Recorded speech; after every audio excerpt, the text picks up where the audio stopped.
Are we ready, clocks? Psycho eyes.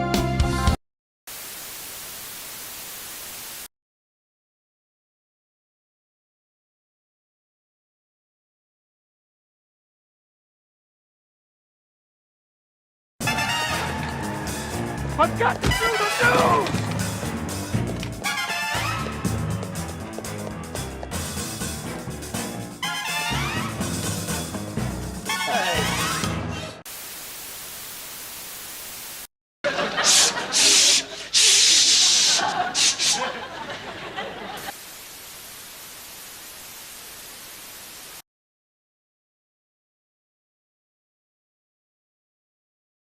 How much time?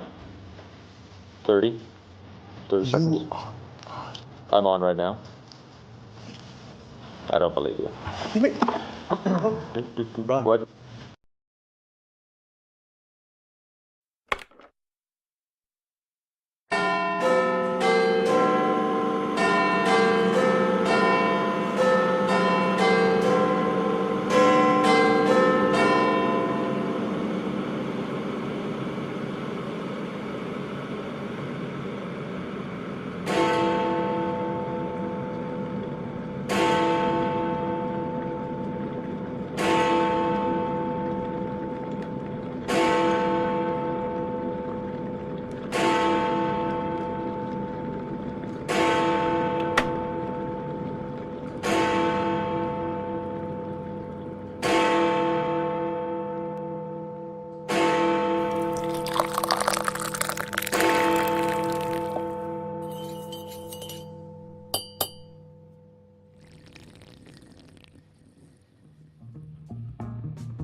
Brothers, sisters, they, thems, comrades alike, welcome to the Brews at 10 on my left eye. I'm your humble host Lefty, having recovered. Yes, apologies for no Sunday live stream yesterday. Yours truly was somewhat under the weather. But all is well now, bouncing back. Hope you're good too. Let us know how you're doing in the chat. Solidari-Tea, everybody. Yeah, sorry we missed you yesterday. We'll be catching up on a few things, plus one or two matters taking place today as well. Get comfortable, get yourself a hot tasty beverage, or whatever you prefer. It's just me and Doc in the chat at the moment. But good to see you as always, Doc. Thanks for choosing to kick off the week here on my left eye.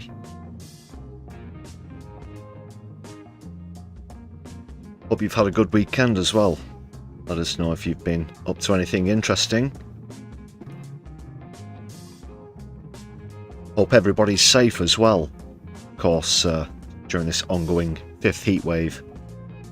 Now, we do have a spot of rain up here in the northwest, but seen footage and heard terrible news of a lot of the wildfires that have happened, and unfortunately a lot of the buildings, houses that have been, well, for want of a better phrase, literally razed to the ground. I saw some particularly emotional footage earlier, quite terrifying, in fact, the sort of stuff you'd usually find in a Hollywood film. Family just at the last moment managing to escape alive, unfortunately, returning to literally nothing, just a pile of ashes. So I hope everybody's been safe in the ongoing heatwave?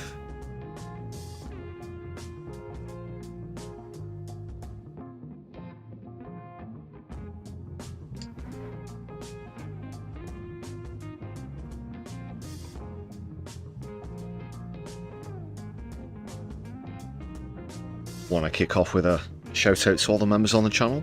Thank you very much for all your contributions. Still on 108, as we were when I was last with you a few days ago. Please hit thumbs up if you're watching. There are lots of ways to help support us here on My Left Eye, including if you're watching live or before the broadcast ends, with super chats or super stickers. If you're catching up with us later on, you might prefer to use super thanks or the Buy Me a Coffee page, but we do appreciate the support from whichever direction it comes in.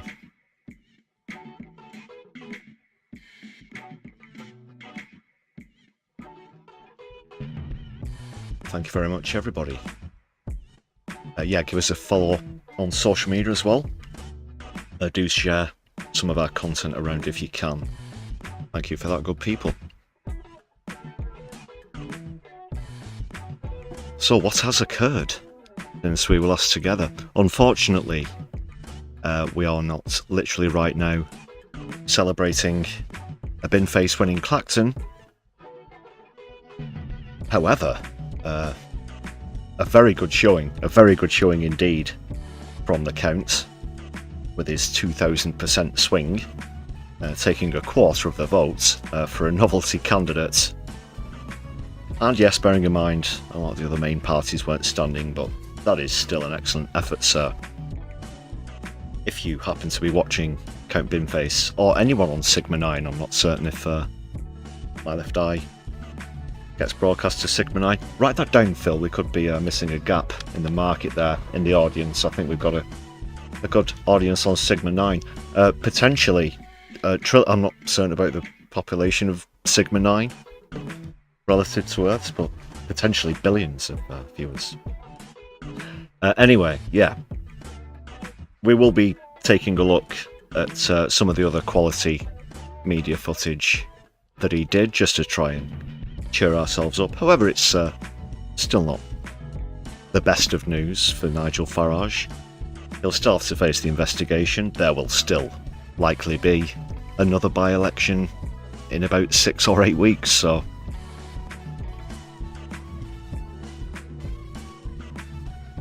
Clacton could be back on the hot seats list once again. But that would be a first. Perhaps not just on My Left Eye, but in British politics. Back-to-back by-elections in the same seats. Out of over 600 of them currently, that would be quite something. So yes, there has been that as well.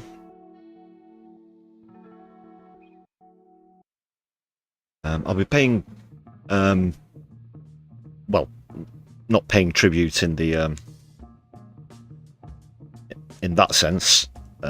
Nobody's passed away, but you might have noticed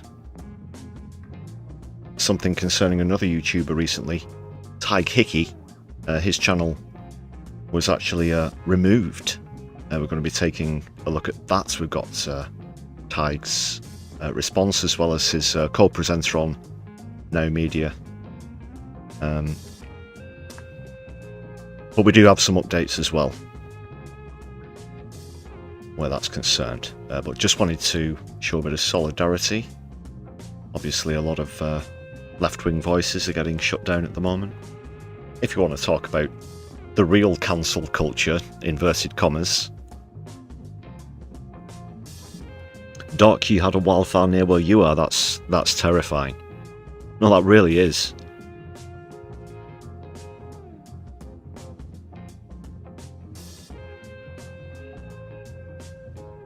And just very quickly, while we're on that note, could you believe Richard Tice? I think that was earlier today. Despite these wildfires across the country, the devastation that the heat waves causing as well, the drought, the water shortages, the list goes on and on. Richard Tice tries to spin it as a positive, to say that he seems to think that we're going to turn into a tropical fruit growing economy with larger tourist revenues as a consequence of climate change. Yeah, why don't you try leading a group of tourists around the Cairngorms, Richard? Just a reminder, recent data shows that Richard Tice's seat in the northeast in Boston, isn't it? Just happens to be the lowest scoring for higher education. That is, the fewest amount of people who leave school go into further education or complete further education, whichever it is. I'm sure that's just a coincidence. Clacton's third as well, by the way.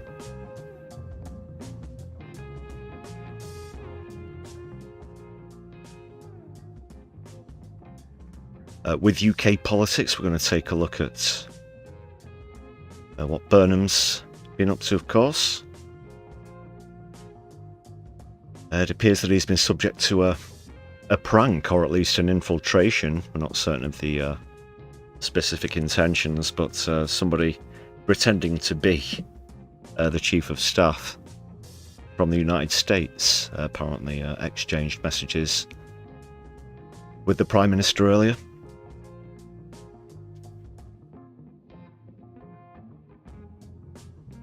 There's also, of course, been a vigil, just sticking with UK matters. Vigil today to Jason Arday, who has tragically lost his life this week following what can only be described as a massive mainstream media pile-on, doxing. We're going to take a look at that, as well as getting to the source of it as well. Where did this pile-on start?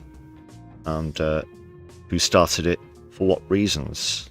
We'll be going into that, as well as looking at some of the tributes from outside the National Gallery today, where 30,000 people were in attendance in an emotional vigil. This case really is shocking. It really is.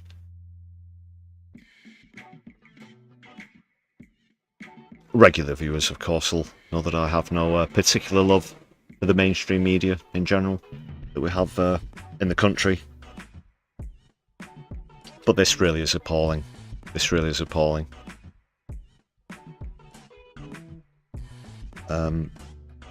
Something else that's been appalling has actually been the reaction to Jason's death.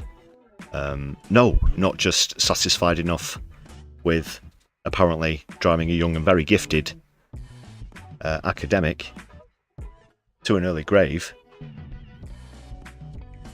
Certain people, like Juliet Hartley-Brewer, have really shown the true colours with their reaction to Jason Arday's death. We're going to be taking a look at that, as well as a very good reaction to it from Marina Purkis, who didn't hold back after she saw what Julia Hartley-Brewer, in one example, had said about it. And if you haven't seen the particular example that I'm referring to yet, if you thought that your opinion of Julia Hartley-Brewer couldn't get any lower, then make sure you're sitting down and grab the smelling salts, because this really is the very bottom of the lowest dregs of the sewer that is the right-wing press.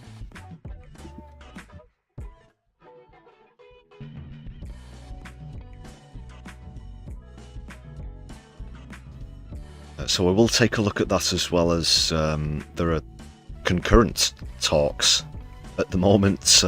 Obviously, a lot's happening in the Middle East. Jared Kushner, Trump's son-in-law, has been sent to appease a deal. We'll be taking a look at that.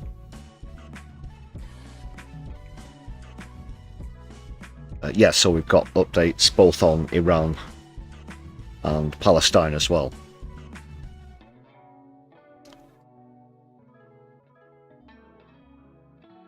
There is some positive news.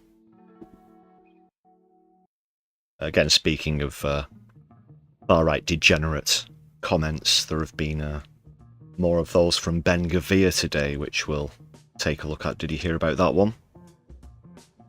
Slight spoiler alert.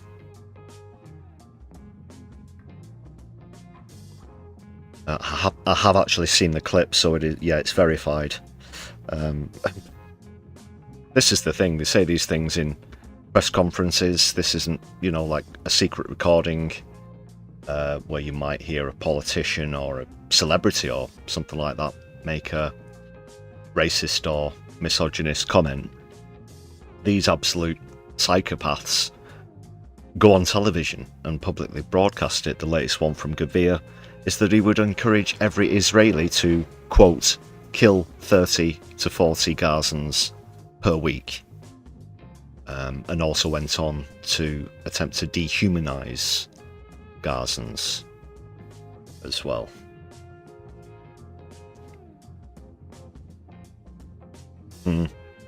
Doc, quite correct. Trump is getting worse. Well, the thing is, he's completely backed into a corner now. I mean, the Epstein files, let us hope, will finally catch up with him before he shuffles off a mortal coil, whenever that might be. But it would be, of course, incredibly satisfying to see justice met where that's concerned. But on the Middle East issues, I'll say, as I put my teeth in, we will get onto this as I get onto the topic. I think you can sum it up the best with the statement today, again, asking for Iran to surrender, even though very, very clearly Donald Trump and the United States of America have lost this war.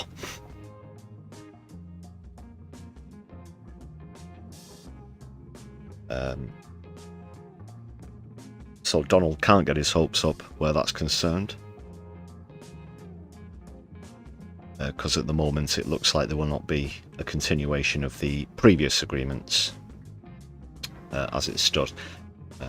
But like I said, we'll get on to that.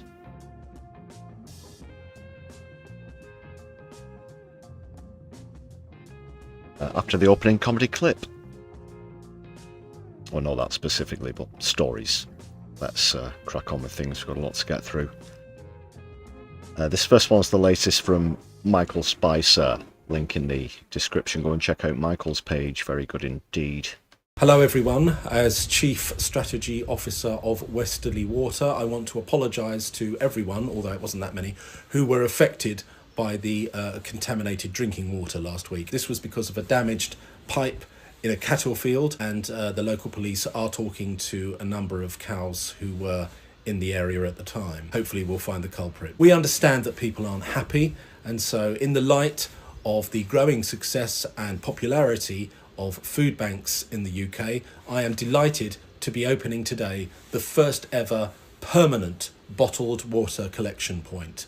24 hours a day, 7 days a week, this building will anticipate any future water contamination disasters. It's an eco-friendly building. The walls have been insulated with raw sewage, which is why it really stinks around here. And the electricity has been converted from more shit. You may have also noticed the beautiful mural that's been painted as you enter the building, but I'll wait until I'm asked about that. So yeah, any questions? Shouldn't you be doing more to prevent water contamination disasters? No. 10 years ago we could have done a lot, but we can't now. What could you have done? Well, we could have caught more rain for a start. I mean, a lot of it was just sort of falling on the ground. We should have put more buckets down or something. But only a massive injection of cash can solve the multitude of problems that our industry faces. Why don't you suspend your shareholders' dividends for 1 year? That'd give you tens of millions of pounds, and you could all reject your bonuses. Good question. The mural was painted by local artist Roger Dawson, who has depicted the CEO of Westerly Water walking on water, which is a little bit offensive, but quite funny. Why does that mural smell of sewage? It's made of sewage. Very good. As always from Michael Spicer, do check his channel out and go and subscribe. Quite correct. And the fact that this has come out today as well. Now the water companies want to charge us even more when there's drought. they're all completely bankrupt. You know, why aren't we nationalising them immediately? It's ridiculous. They keep going cap in hand to the government for more subsidies whilst the CEOs and shareholders take home millions and millions of pounds. What a crock, what a scam. Summed up very well there by Michael Spicer.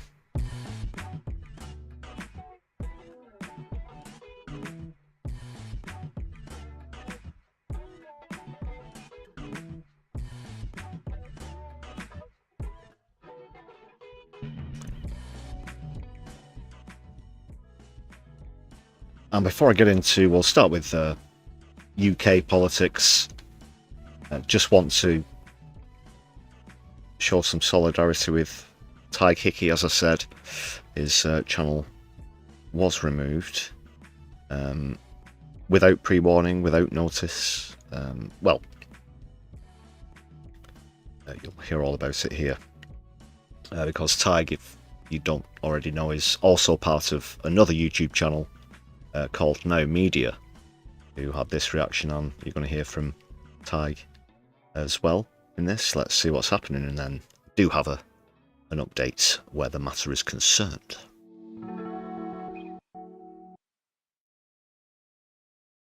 Hello everyone, and welcome back to Now Daily. Well, I'm gonna leave the zombies aside and troublemakers. We have some breaking news today. Apparently, having an opinion now violates community guidelines. No surprise there. Because today, my friend and Now Media co-founder Tadhg Hickey had his personal YouTube channel taken down. Gone. No warning, no meaningful explanation, just erased, as though years of work can disappear with a push of a button. And remember, his Instagram was taken down, his TikTok was taken down as well, and now his personal YouTube channel is gone. At this point, Tadhg has been removed from so many different social media platforms. I'm surprised Google Maps still acknowledges him. So, where can you actually see Tadhg Hickey? Here, on Now Media, or on X, or elsewhere where people still believe voices should exist. Because apparently, freedom of speech now comes with a very interesting little asterisk underneath. Terms and conditions may suddenly apply. And let's remember something else here. Tadhg wasn't exactly reviewing kitchen appliances. He traveled, reported, went against the evil of the world, and showed what he saw. And suddenly, even the Jewish Chronicles of Britain was writing about this Irish comedian reporting uncomfortable truths, which I have to say is fascinating. A British publication, if that's a British publication, getting worked up about an Irishman reporting uncomfortable truths. Maybe Britain still has some historical muscle memory. When a particular combination of words appears in the same sentence, well, an Irishman cannot go against the system. Isn't that true? Honorable mention to the organized Zionist genocidal mafia pages who recruit their supporters to mass report a page. Because when the truth is your enemy, that's the behavior that comes with wage war through deception. But seriously, we're pissing people off constantly. More lately, we're completely independent and with no editorial guidelines. If nobody powerful ever becomes uncomfortable, frankly, we're probably doing something terribly wrong. And no, we are not complaining here. We are not here begging for sympathy either. And certainly, we're not the victims. We are not the victims here. The victims are the people we report on, the people watching their homes disappear, the people watching their families disappear into a genocide and war crimes.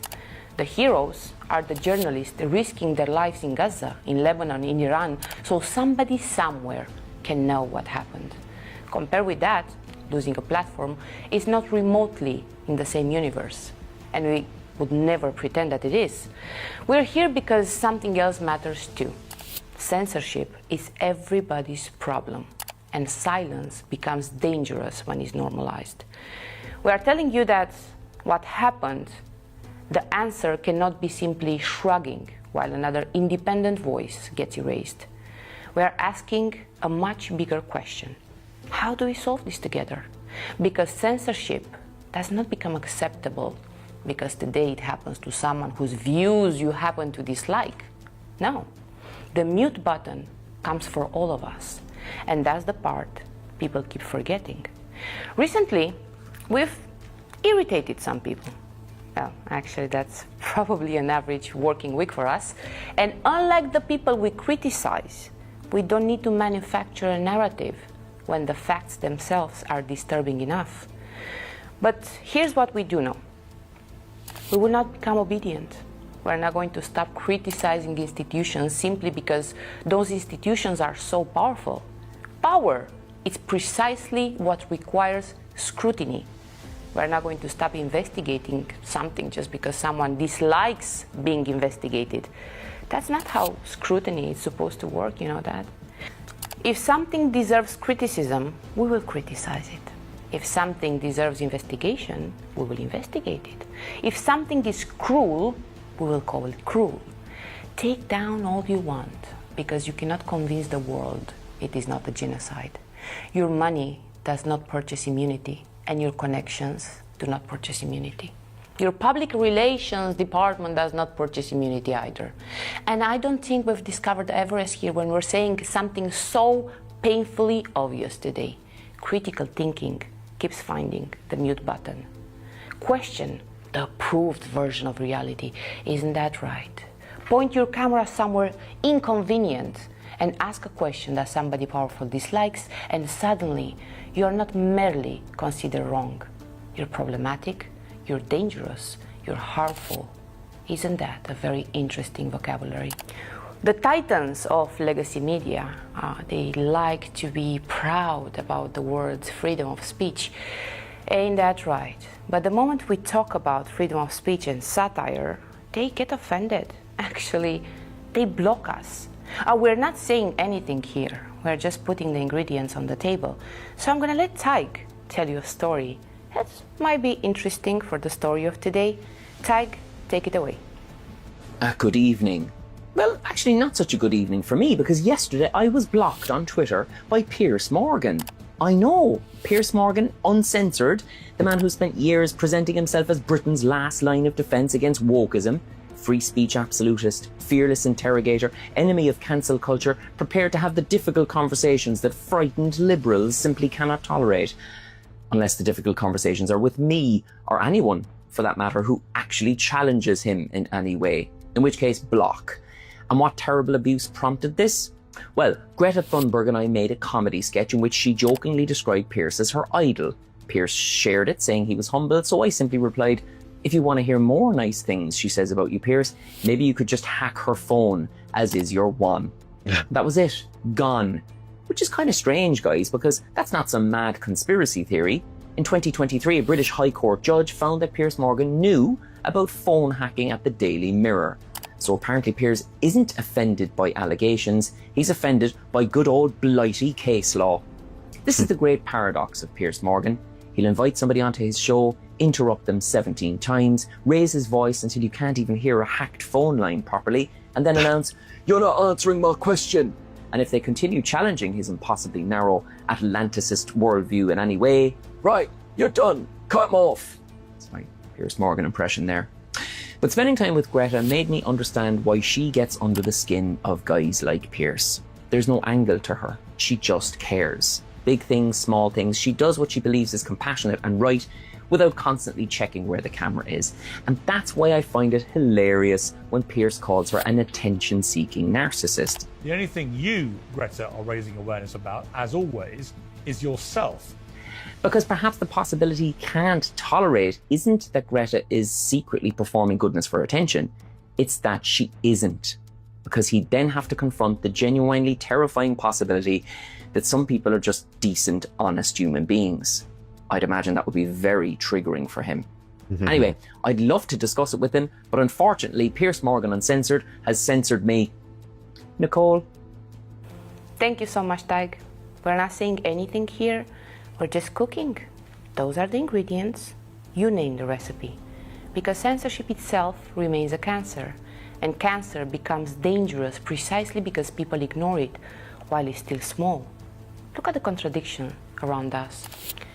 People protesting the genocide in Gaza have faced arrests and criminal proceedings. People supporting Palestine action, prison. You cannot even say that. Look at us. Palestine action. How are you going to censor the words and how are you going to censor the truth? I'm here. Meanwhile, weapons contracts continue being signed. Weapons move and money moves.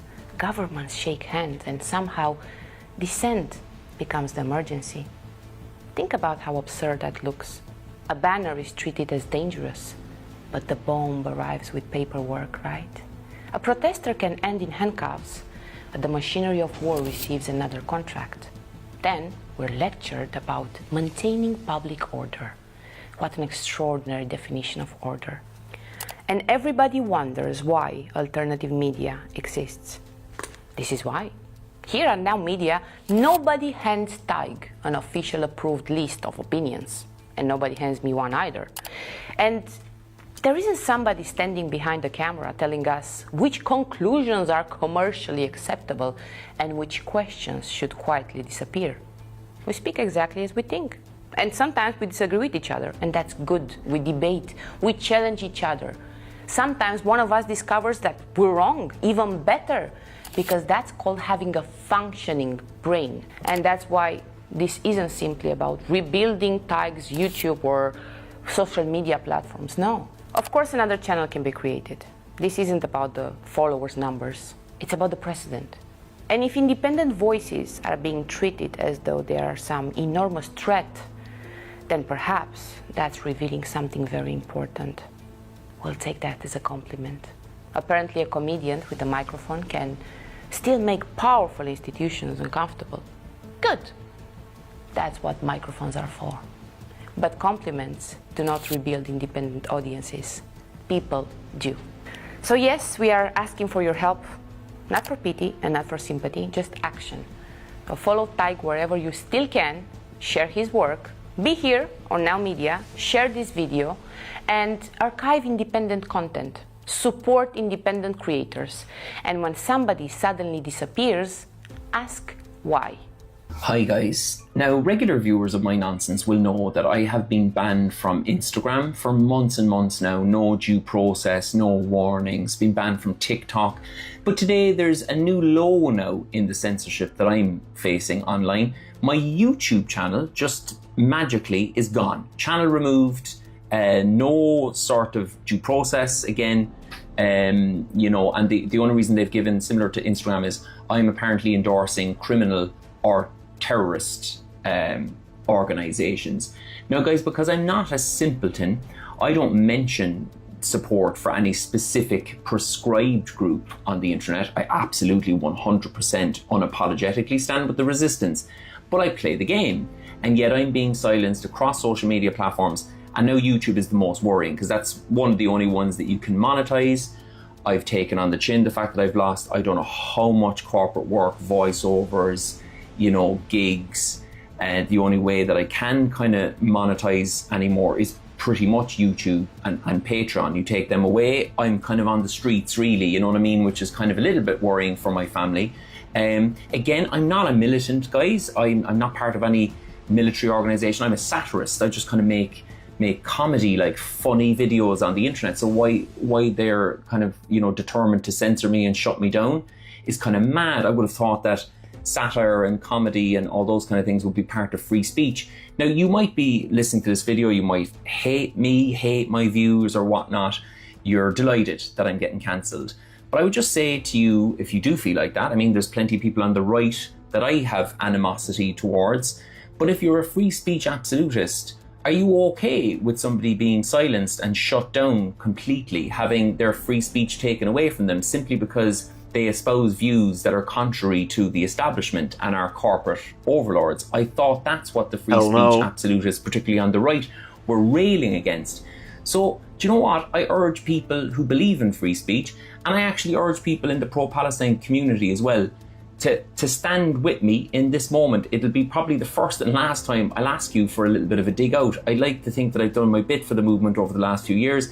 When my Instagram page was taken down, I took it on the chin. I was like, don't make too much of a fuss about it. There's people being slaughtered as we speak. Who gives a shit about your shitty Instagram page? But you know what? This is part of the movement. This is what they're trying to do, to destroy the individual voices. And if we don't unite, they take us all down.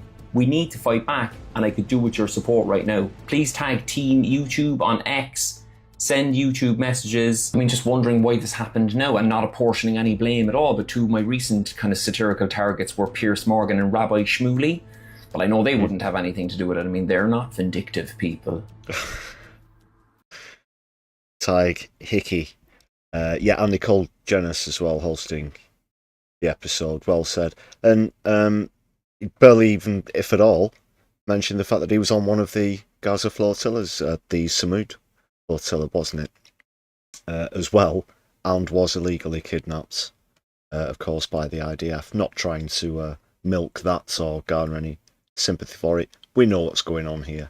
And well done to Ty for speaking the truth to power, despite the consequences. So you heard in the video there that Ty's lost his TikTok and his Instagram, which has been gone for quite a while, and now, just a few days ago, had his YouTube cancelled as well. There is some light at the end of the tunnel, because I am pleased to update you on the matter. His YouTube channel is now back up following a successful appeal. Of course, as he said there himself, he's never endorsed any prescribed group whatsoever, and to try and use that excuse was very poor indeed. So glad to see that matter's being corrected as far as his Instagram and his TikTok go. That's another matter entirely. But do head over, check out Tadhg Hickey's page. If you go to Noow Media, you'll find a link to both Tadhg and Nicole's respective pages. Go and show some support and solidarity, because they've been doing really well in the recent collaboration. And of course, we'll always stand in solidarity with our fellow YouTubers who are saying the right things.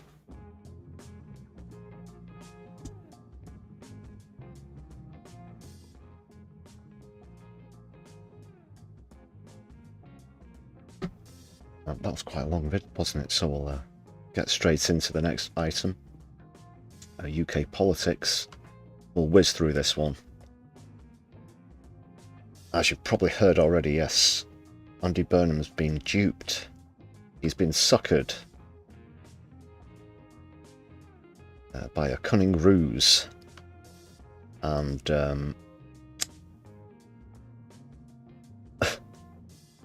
well, it doesn't look good.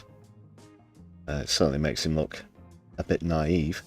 But he's exchanged messages even, with a person posing as Chief of Staff to the US President Donald Trump. Downing Street's declined to comment on the security breach, first reported by Politico. The news website reported that officials said Burnham communicated with the person claiming to be Susie Wiles, quote, before becoming suspicious that the contact was illegitimate, and claimed only a few messages were exchanged. It's understood the communication between Burnham and the person posing as Wiles was in the form of messages, and there was no conversation between the two. They don't say when the messages were exchanged, how many. But the White House have said apparently, and I don't know how much you'd buy this one, it's got nothing to do with the fact that her phone, the genuine Wiles, her phone has recently been hacked. Quite a coincidence then, isn't it? That was back in May last year, it says.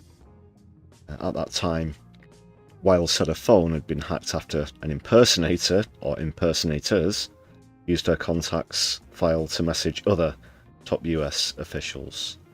So this isn't somebody on a phone putting on a voice or using an AI imitation voice or anything like that. Appears to be through text.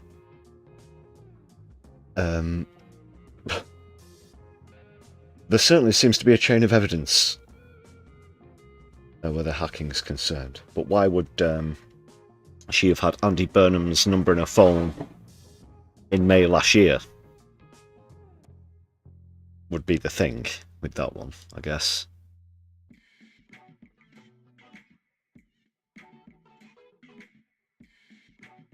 But also the motive, what's it doesn't really say here. It's just referring to some other politicians who've had the phones hacked in the past. But with this one, was it a joke, like a prank? Was it perhaps people with ulterior motives? Who knows? But he appears to have at least briefly fallen for it. I guess we'll never really know what was exchanged. But that doesn't look good for Burnham.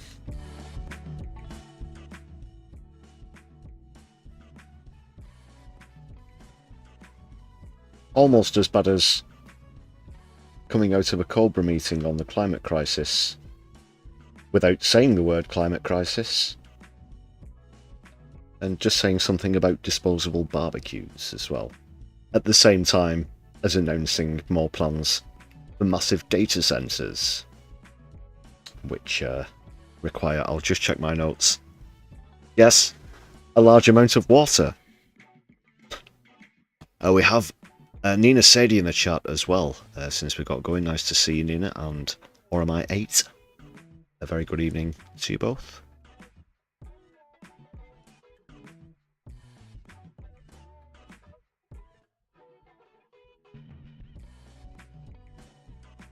Well, speaking of Clacton in the chat,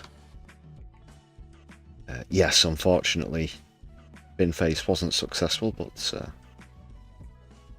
we'll move on next to something more positive. I didn't have a chance to check out this full interview as the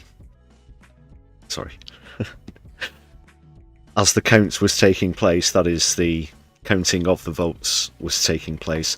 The count at the count was being interviewed by Sky News. Did see and sort of reshare a snippet of that earlier. That was like days ago, a few days ago. But this is the full thing. I've not seen this yet, so hopefully this will just make us feel a bit better. However, he probably will have another shot at this in 6 to 8 weeks' time. And also, however, it hasn't stopped the fact that Nigel Farage is going to be investigated by the Standards Committee over the £5 million donation.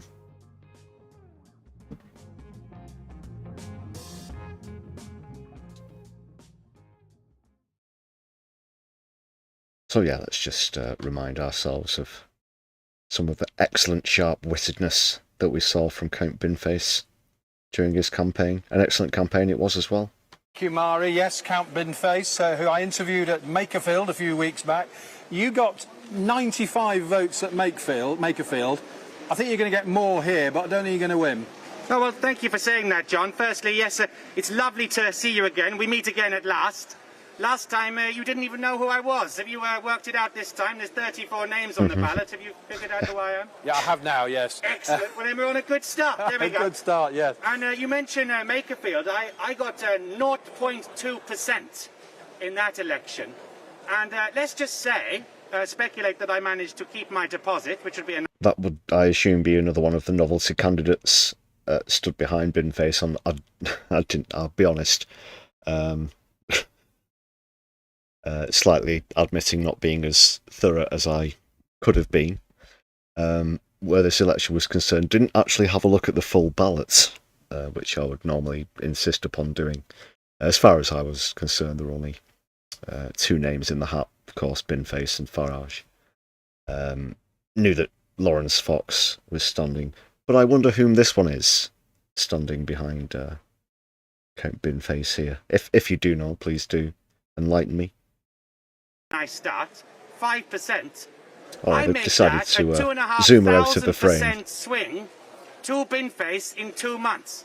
I think that's the greatest swing in British political history, but you probably know better than me. I'm not sure about that. Anyway, why did you stand here in Clacton? That's where the election was, John. Right. Oh, that is timeless. That is timeless. Yeah, that snippet is timeless. Emma Richardson, nice to see you in the chat. Very good evening. Yes, Deform's welfare plans. I guess I might as well use the opportunity to just quickly mention that as well. They apparently announced how they would plan on saving £50 billion by cutting welfare. Essentially,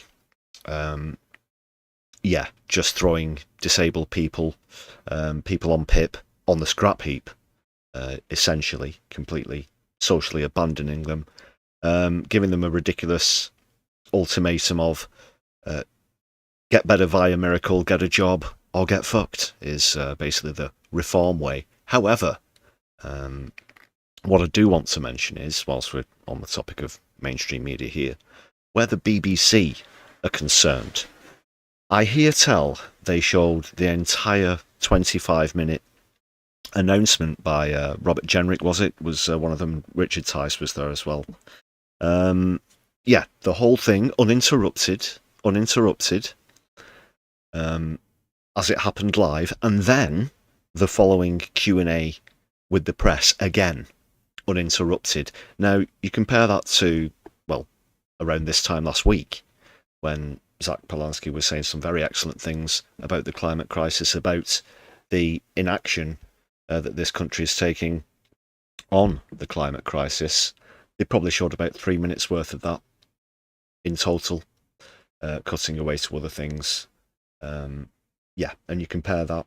Now, we're talking about two different parties who have approximately the same number of seats. But again, so many of the headlines these days begin with Farage says, Richard Tice says, and usually on the matter of migration, this time on the matter of welfare. But that's very telling, the fact that they got the whole shebang plus the press Q&A afterwards uninterrupted. I think that's absolutely shocking. That they'll give a platform to such drivel. Certainly proportionately more than other parties roughly their size. Now, when you consider even bigger parties, for example, in England, the Liberal Democrats, or even the Scottish National Party, for example, you wouldn't see a full uninterrupted broadcast by either of those parties. Just for example, if we're talking about seats in the House of Commons. But yeah, that was absolutely shocking from Reform. But what do you expect from this bunch? And a lot of people have pointed out that unfortunately, a lot of the disabled have been duped into voting for Reform in the past, and probably still would at the next general election.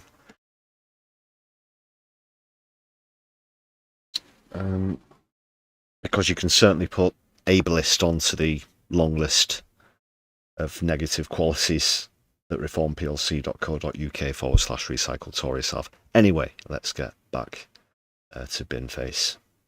But why? I mean, is it a publicity? Yes, I can see that. Is it a publicity stunt, or did you really hope to win? Well, no, that's a bit mean. No, it's about taking part and celebrating British democracy, like in our chat in Makerfield. Isn't it wonderful that if you wanted to, you could stand in election? Any of these lovely photographers, anybody in Britain can stand for election. Yeah, he could stand, and he's thick as fucking pig shit. No matter what you believe or what you look like. It's brilliant. So I want to do that with my fully costed manifesto, and I'm on the up. I mean, who was I to think in Makerfield that I would suddenly become His Majesty's official opposition? But here we are. You mentioned the manifesto. I read your manifesto. It looks a bit more serious than the last time. Tell us what are the highlights of your manifesto here? Yes, well, thank you for reading it, John. That's fantastic. that makes a change. Well, I had to after you ticked me off for not knowing enough about you. Well, I think I was a fair ticking off, to be honest, don't you?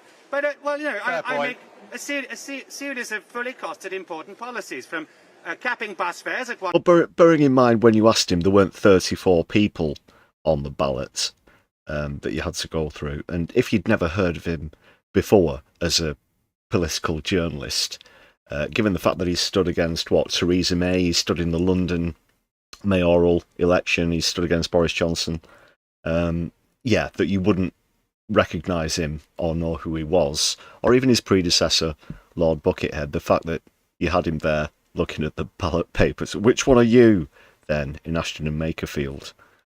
For goodness sake.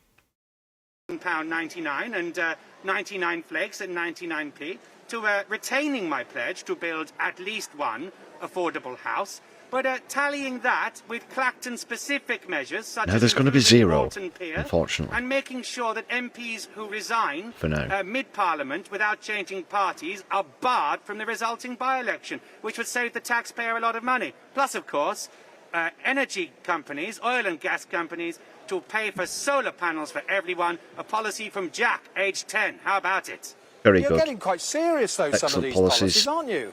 Well, why not? I mean, I think nationalising Adele is as serious as it gets, because... Have you spoken to her? Well, I'm hoping she might reach out to Sky News. I mean, why not? I mean, the Exchequer needs a hit.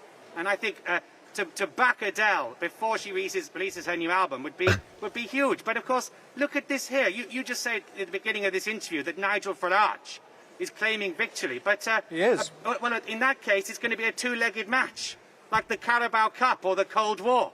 Because we're going to be back again in a few weeks, aren't we? Well, so we'll see what happens then. He says that if they...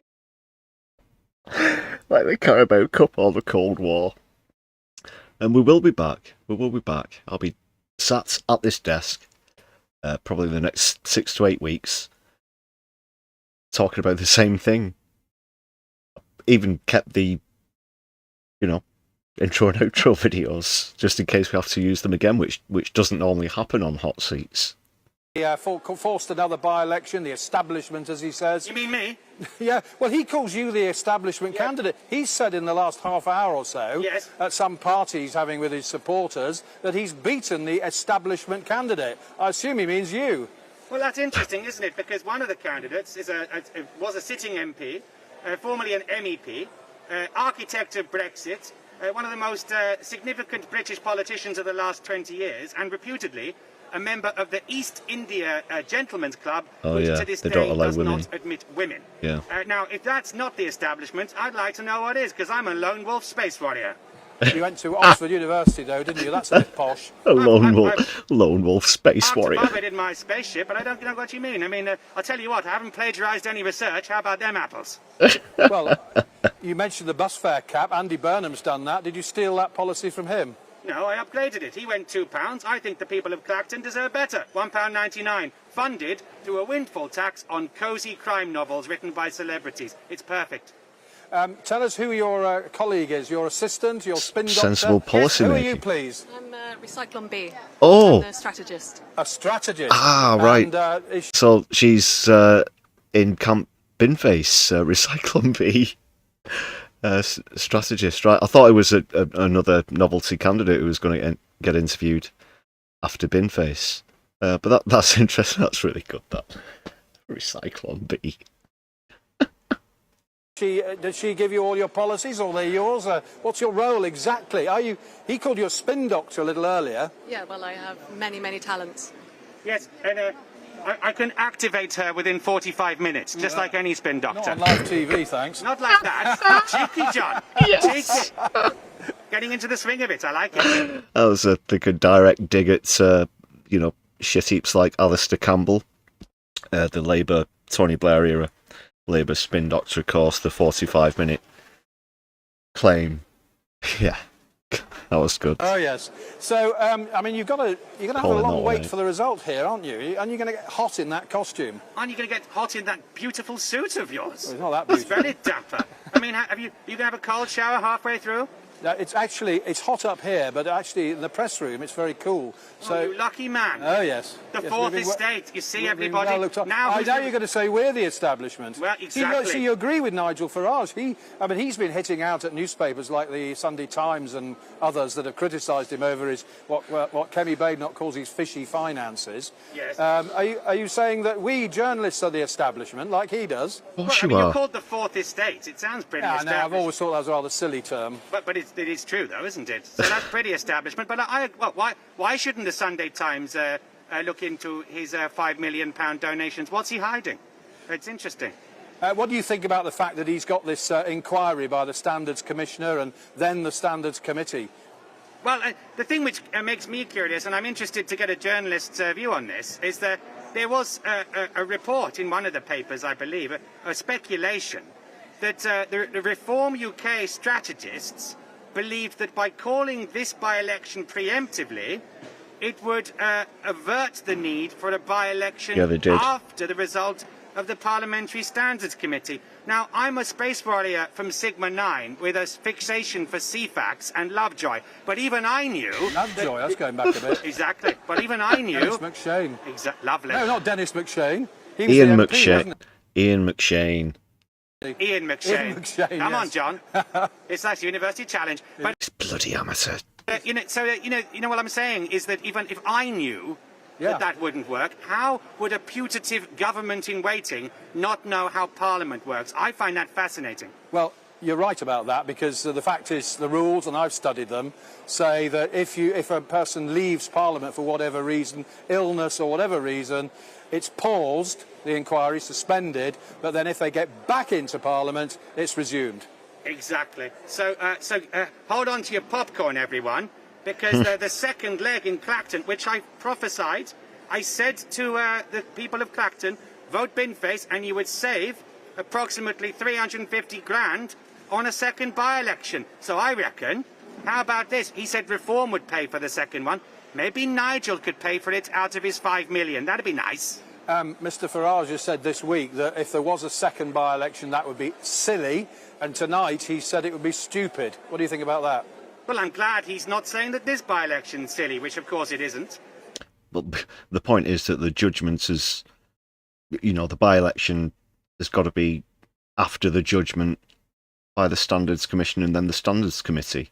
Of course, you can't, as Farage has attempted to do, preemptively react to something that hasn't happened by standing down from your seat to call a by-election and then turning around after the investigation and saying, well, we've already had one. It's like, well, yeah, when you had that one, people didn't know this about you. It's a very fair and positive campaign between two rival candidates to rule the country. I mean, next time you'd have all these silly novelty parties like the Liberal Democrats involved. I mean, who needs that? Brilliant. Yeah, but what do you think about the fact there are 34 candidates here? Well, I mean, you might think that that is a circus, but A, it was predictable. I mean, I've done my research. I saw what happened to David Davis in 2008, before my time. But I remember it. Yeah, you go. Were you there? No, but I remember it. Why not? Because I'm not sure. Somebody else must have covered it. I can't remember now. Oh, I see. But he got... He knows a lot about British politics and TV shows for Alien. Recently Let me get this landed. right. Turnout there was 34%. It's rumoured to be about 43% here. And he got 72% of the vote, Mr Davis. Yes. Mr Farage may get something like that here, mightn't he? I mean, if he gets a big thumping majority, say he gets over 70% of the vote... Well, he didn't. Then that's a good victory for him, isn't it? Well, it's a good question. I mean, that's up to you, I think, to the journalists to say. I mean, and indeed all the populace. If, for example, even if I got 12%, so 1 in 8 people in Clacton would rather vote for a space warrior shaped like a bin than Nigel Farage. That would be interesting, wouldn't it? And if it goes... And he ended up with 25. Farage only got 65. higher and higher and higher, it says more about what the actual population...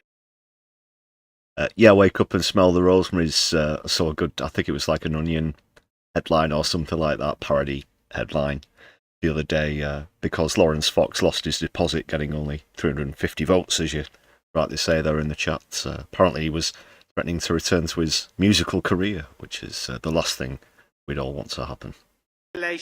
Thinks about Nigel Farage, then maybe this election. Remember, there was a national poll just a few weeks ago in which I defeated Farage as to who would make the better leader by the favourability poll, 33% to 21%. What do you make of that? Well, you seem to suggest just now that 12% for you would be a good result. Is that what you're saying?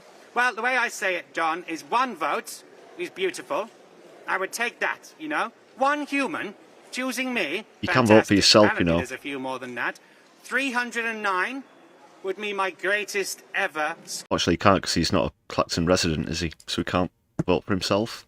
score in a parliamentary election. Technically. Where did you get 308? That was in Richmond and Northallerton against Rishi Rishi Sunak. Sunak, yes. Obviously. And you knew that.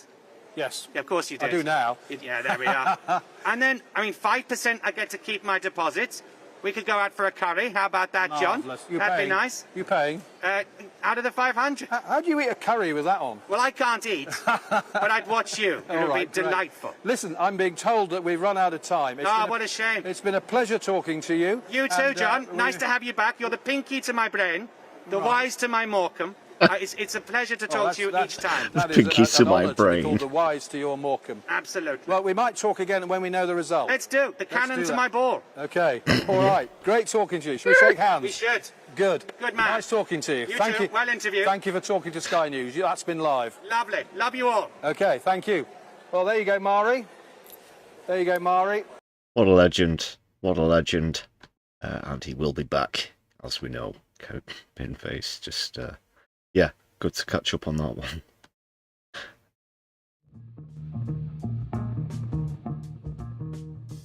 You'll get him next time. You'll get him next time.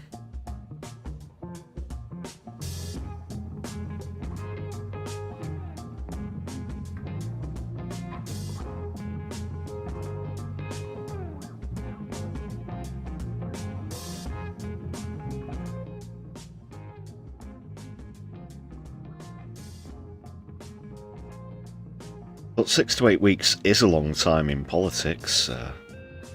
Someone of a significant position, that is an MP, or even a cabinet member, perhaps, might step down between now and then. You never know what can happen.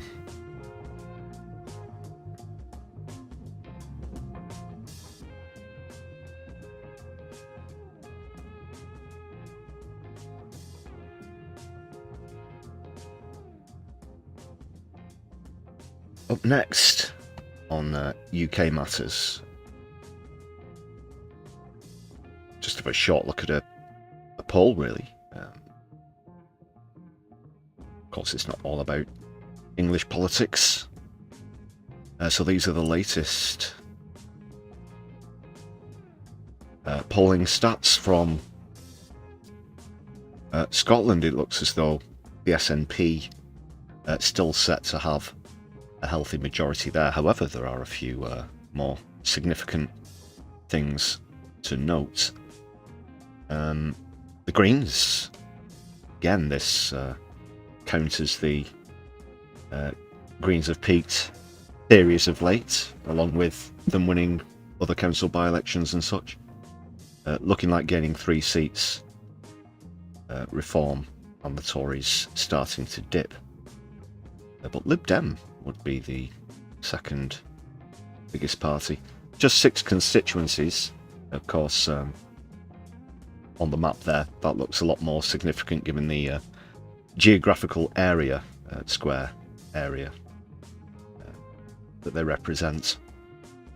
But yeah, just 6 there. So that's the latest in Scotland, according to Find Out Now. So thanks to Stats for Lefties for that one. Just wanted to quickly update you where that's concerned.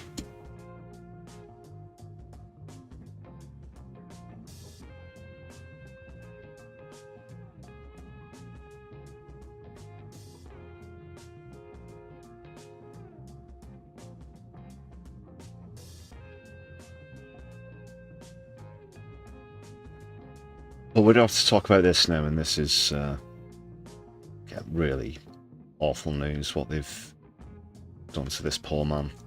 As a professor has criticised what he described as a racist feeding frenzy being reported on the BBC. Who can't hold the hands up and say nothing to do with us, because I specifically remember just a couple of days before he was tragically found dead in his flat, them going through a list of supposed, alleged things that he'd made up on his CV, which of course is the subject of this. But after asking through this article, we are going to get to the very source of this story and why he was targeted, and you won't be surprised to find out that it does come from the far right. Well, it's just loosely what's happened. I'm sure a lot of you again are already familiar with this, but he was the Cambridge, that is University's youngest black professor. When he was appointed in 2023, he'd faced weeks of media coverage over plagiarism allegations and questions about his achievements he denied. The claim, speaking publicly for the first time, Lord Chris Smith said academic integrity could be upheld while questioning Arday's treatment. Thousands gathered earlier today for a vigil which was organised by Stand Up to Racism in Trafalgar Square. We'll be having a look at some of the footage of that very shortly. And he'd been subject to a vicious and bitter media campaign. He certainly had been.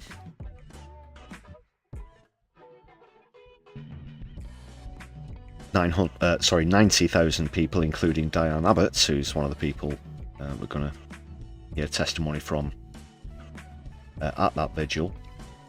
And Jamila Jamil signed a Good Law Project petition seeking an inquiry into media coverage of Arday. That petition said his death followed 2 weeks of relentless harassment, and that's what it was. It was harassment. And that's sick enough as it is, but it's now become very clear. As I said, we do have the source of this very pernicious campaign, and it was racially motivated.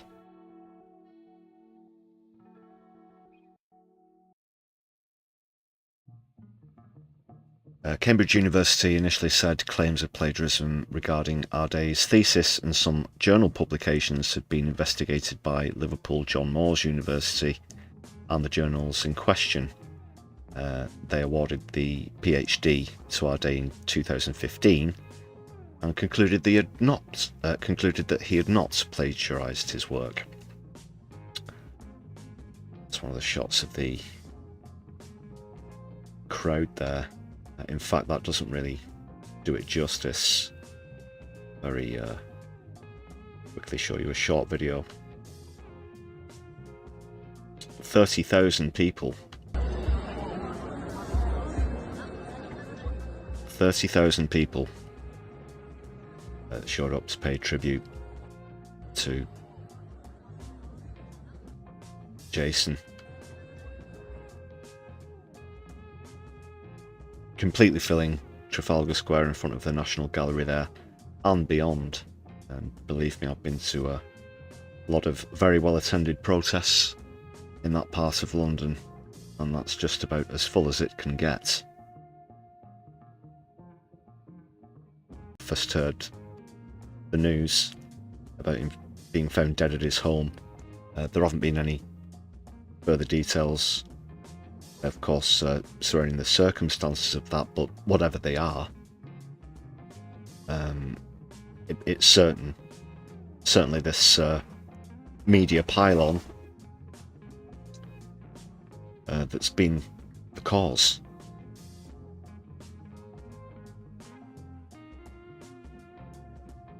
One stat there. Only 1% of professors in the UK, in universities that is, are black, making each appointment hugely significant. And of course, yeah, we know what's going on there with the very old established universities as well. Not exclusively those ones either, because that's certainly disproportionate.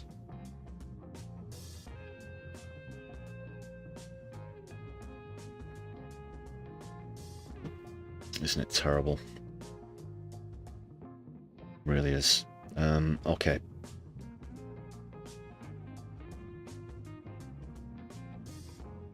Just quickly before we go to some of the tributes, trying to decide which order to do these in.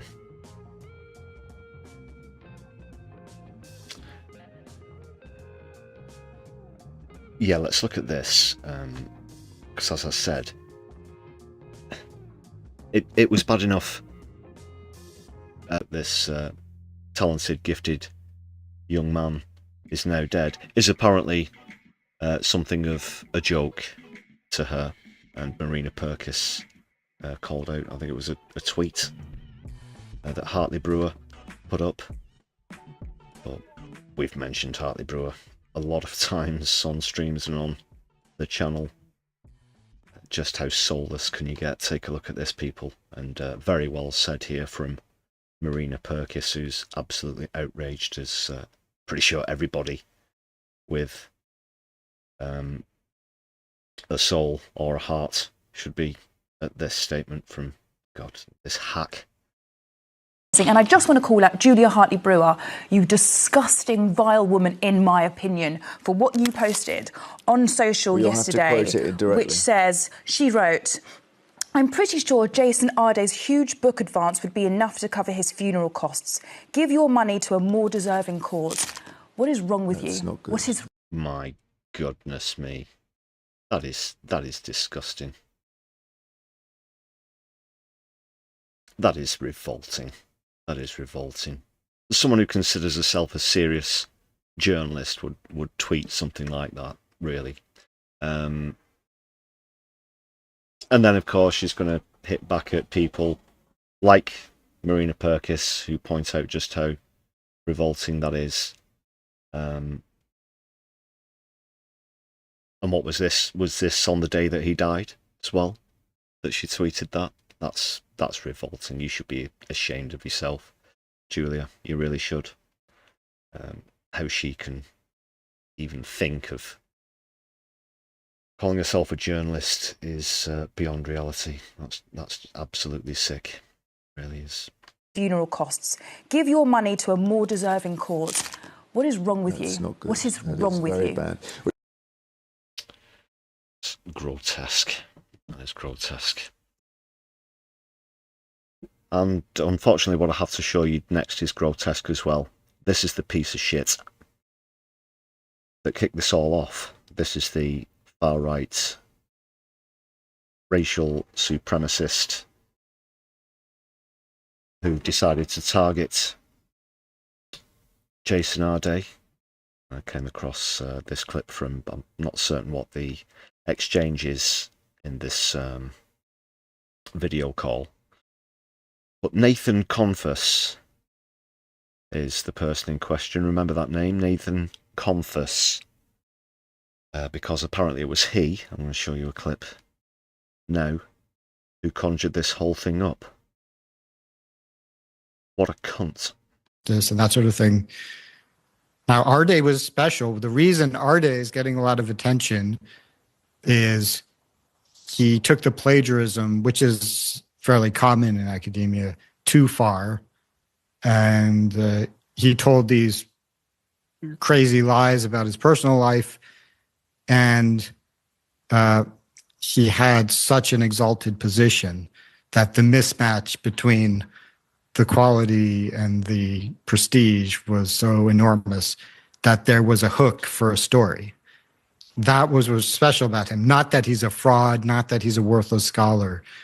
It's that there was a story. There was a basis for a news story that would capture people's attention. But, there are so many cases of people who are just like Arday, but, there isn't that kind of story potential. Well, maybe the lesson is this: what's happened if you don't give Kaufness a job, right? He's not. They're laughing. They're laughing. Isn't it fun? Ha ha ha ha. Pieces of shit. Yeah, you got your own ways to retaliate. What are you gonna do? Do you think you gonna finish your PhD, or no? You've already finished it. You're just gonna. No, I finished a long time ago. Yeah. Yeah. So what are you gonna do?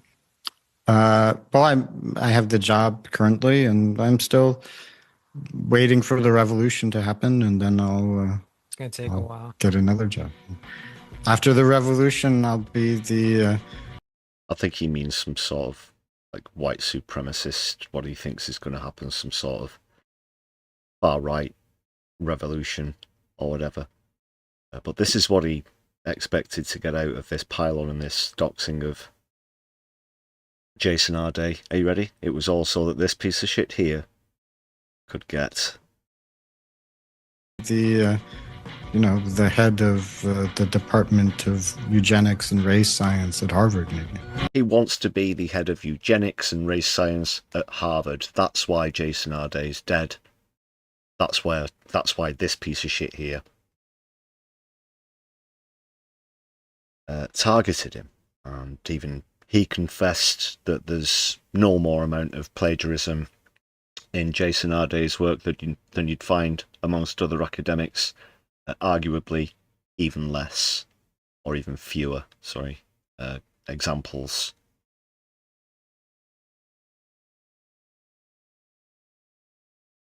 Yeah, Nathan Confus, that is there. Scumbag, in my opinion.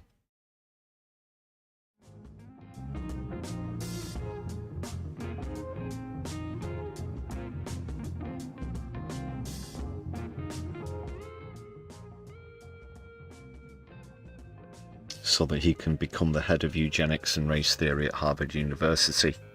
Wow. Wow.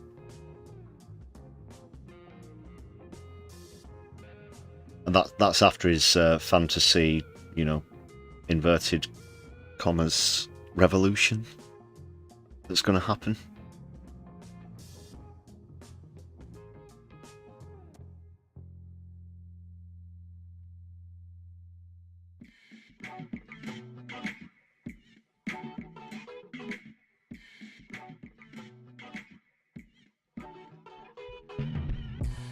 Has he been sacked now?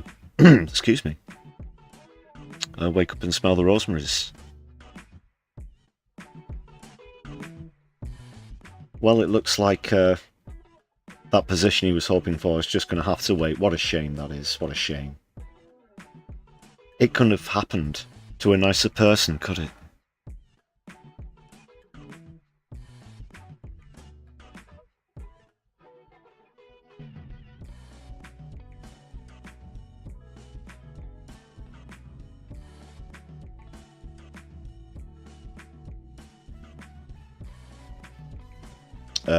Aaron Gray in the chat, yeah, good point there, about the commercialisation of UK universities and the merging of polytechnics into universities. And of course, the introduction of fees as well.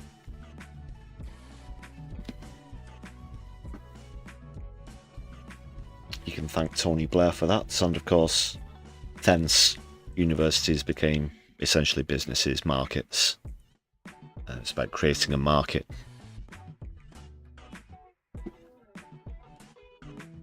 About riddling young people with debt for the rest of their lives. You even have doctors who've been doctors for years still paying off the student loans.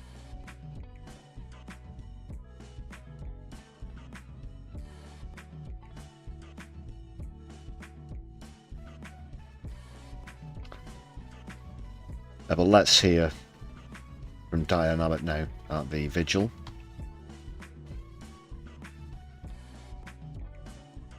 There were quite a few speakers, but I think this one really sums up everything really succinctly, as it was really well attended. It's so touching to see 30,000 people there. Let's get this queued. Oh. We have to remember that the campaign against him wasn't just a matter of a few weeks. He was first appointed as a professor in Cambridge 3 years ago. And for those 3 years, he has had a vicious campaign, a bitter campaign by anonymous people, by other professors who just didn't believe that a black man should be a Cambridge professor.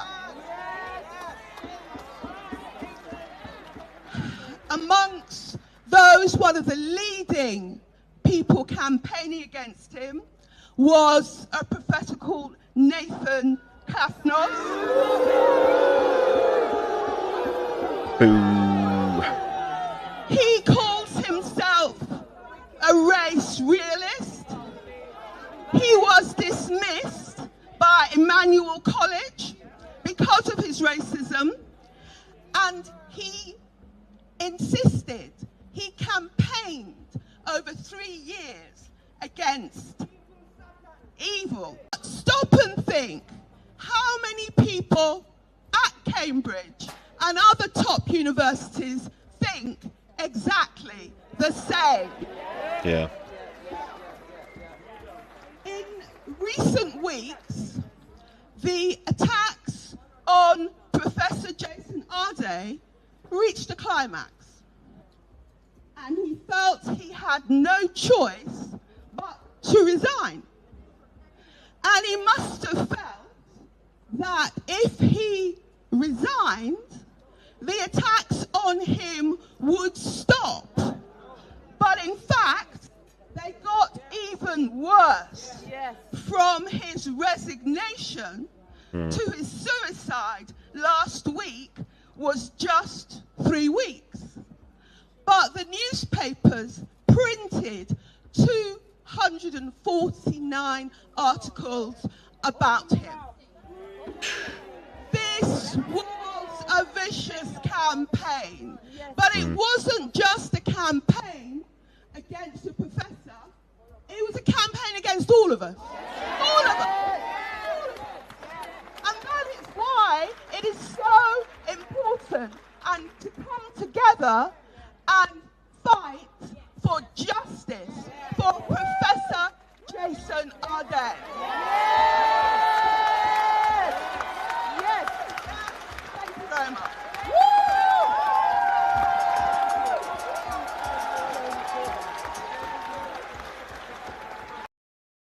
Well said. Diane Abbott there. Yeah, 249 articles.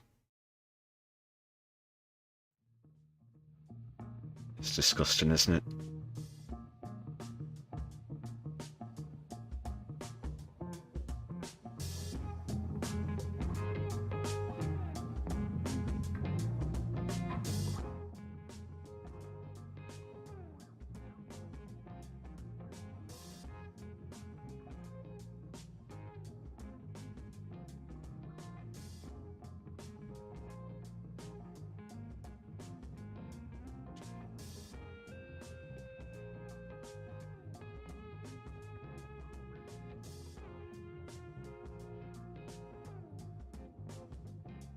Yeah, so solidarity to everybody who was in attendance there, and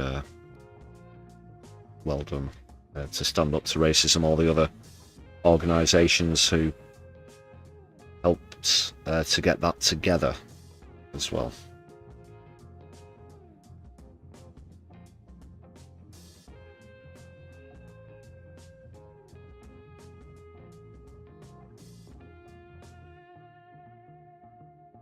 But we'll move to international concerns now.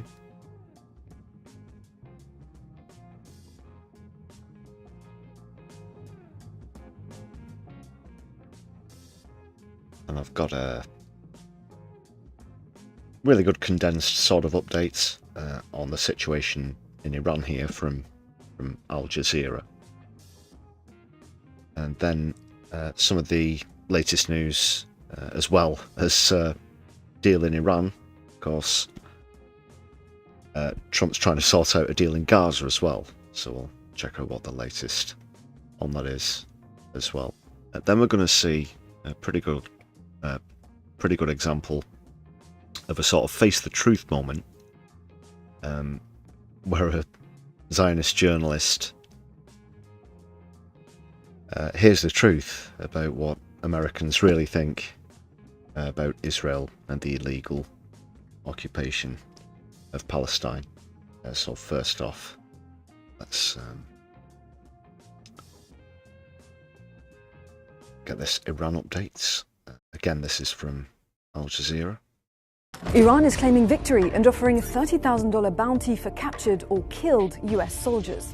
Trump cuts back drills with South Korea for not joining efforts against Iran, and US lawmakers are demanding answers over conditions aboard an aircraft carrier in its 9 months at sea. Here's what you need to know. Iran's top negotiator has claimed victory in the war and is signaling that its military strategy is changing. Parliament Speaker Mohammed Bagher Ghalibaf says the US and Israel have failed to achieve any of their stated objectives. با همه وجودم میگم ما در این جنگ در بعد نظامی و در بعد سیاسیش به معنای واقعی خودش پیروز. And that is true because, well, first of all, it was sort of reaffirmed today that the extension of the last agreement isn't going to happen, that Iran aren't bound to any agreement not to develop nuclear weapons, which was one of the reasons that Trump gave, whether they would want one or not. But that's out of the window.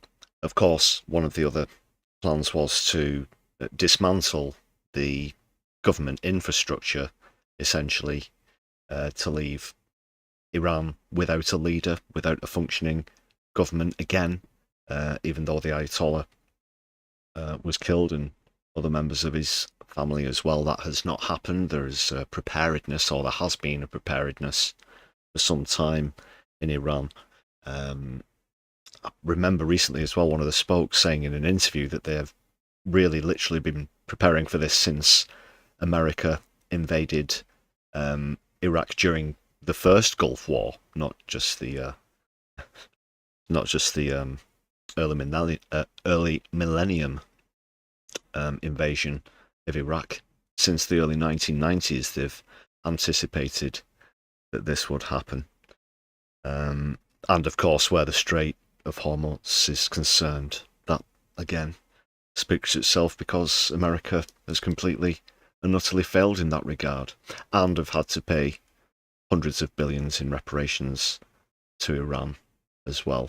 That really doesn't sound like winning a war. It certainly doesn't sound like a good solid reason why Iran would meet Donald Trump's demand and hold the white flag up and surrender.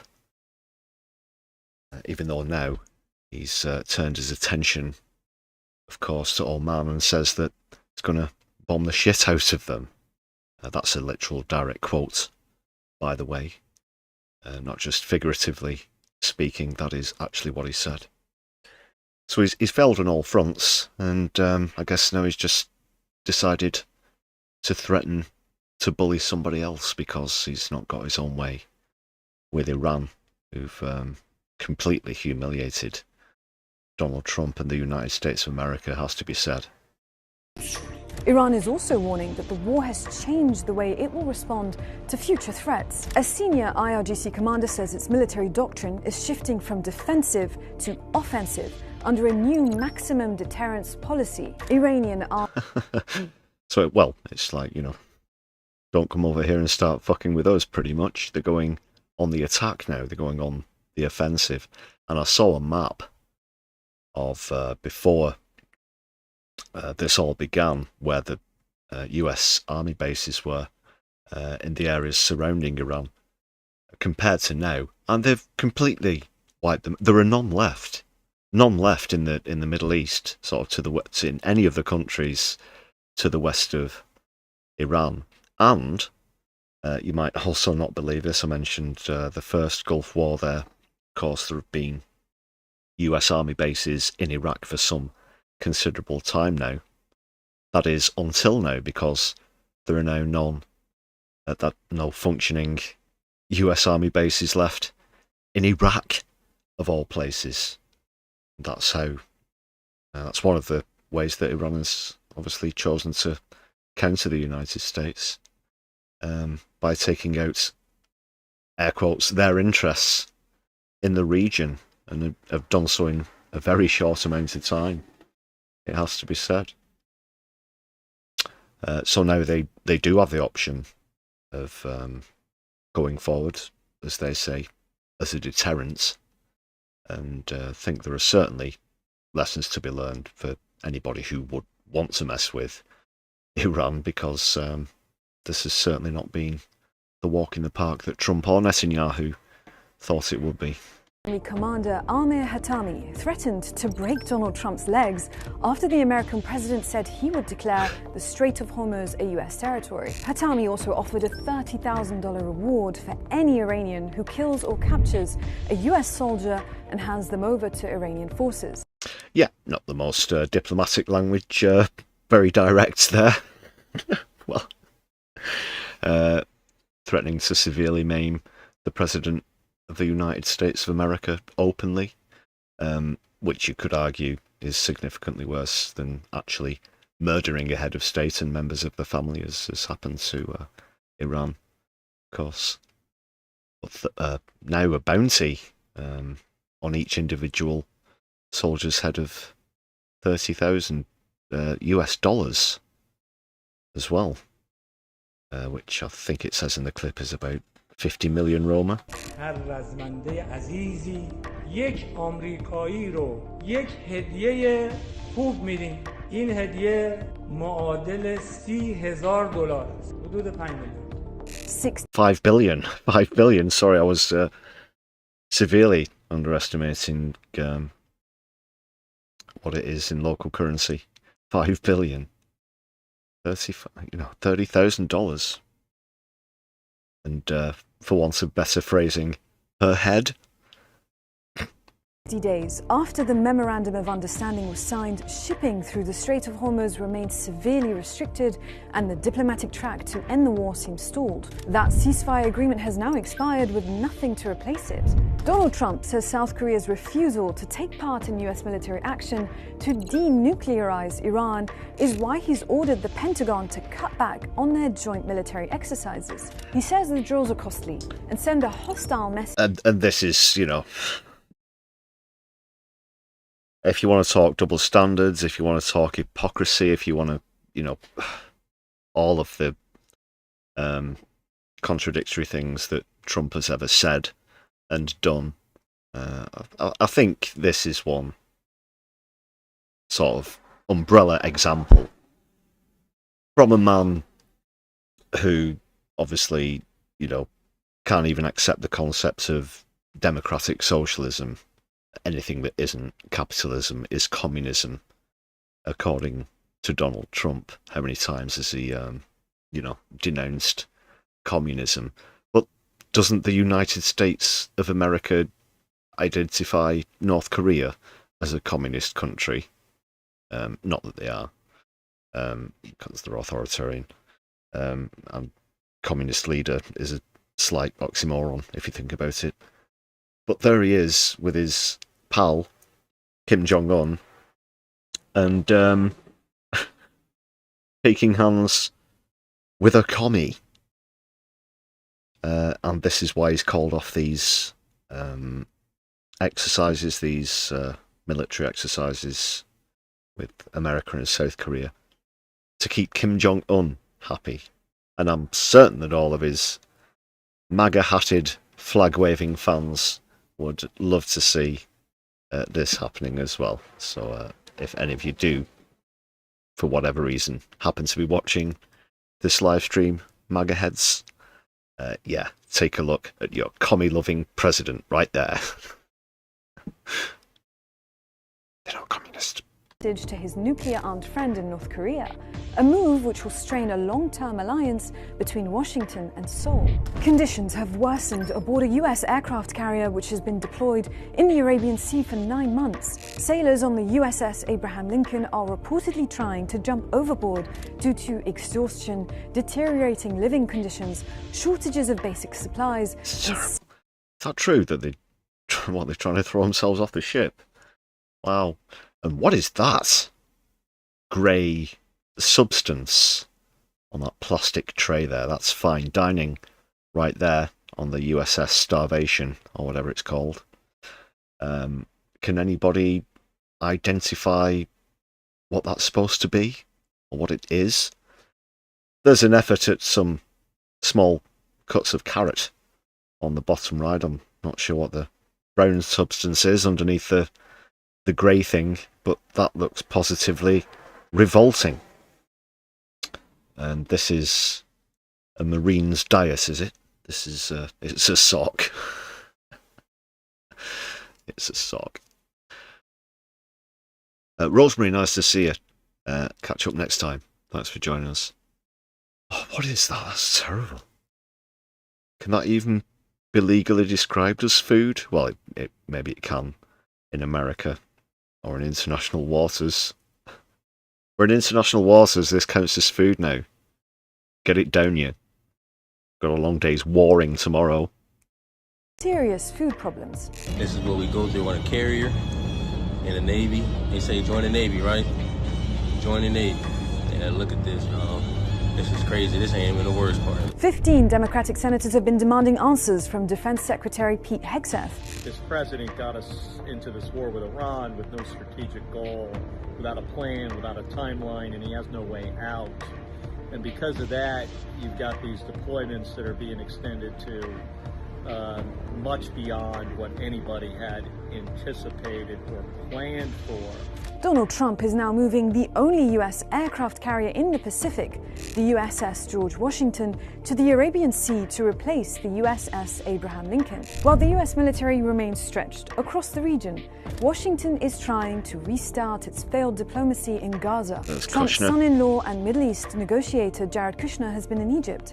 He met Hamas leader Khalil al-Hayya, who said Hamas agrees to a roadmap for the second phase of the US-backed Board of Peace plan. But with Netanyahu having flatly rejected Trump's plan, will Kushner be able to force Israel to stop its ceasefire violations? Stay with Al Jazeera for all the latest updates. Well, going off of Israel's track record, I wouldn't really have too many high hopes. Yeah, where that one's concerned. But we'll see what happens. It's also not particularly reassuring that a certain Anthony Blair is involved, as well as we're going to hear from Sky News now. But first, let's bring you the very latest coming out of Israel. We have just had a statement from Benjamin Netanyahu's office about the talks that have been taking place between him, Jared Kushner, and Tony Blair. In a statement, Benjamin Netanyahu's office says the Prime Minister and Board of Peace had deep and constructive discussions. It was agreed to establish 2 working groups, one on disarmament and demilitarization of Gaza, which both Israel and the Board of Peace are determined should be prompt and completed before any reconstruction happens in Gaza. Well, okay. So Israel's version of reasonable terms is you just, that is to Palestinians, to Gazans, you just leave yourself absolutely defenceless, but we're still allowed to go in there whilst we're armed. And that's definitely not going to cause any problems. We're certainly not going to pretend to find a whole bunch of command and control centres like we did last time and just reel out the same excuses where hospitals, universities, even residential blocks are concerned. No, that doesn't seem particularly fair. Gaza.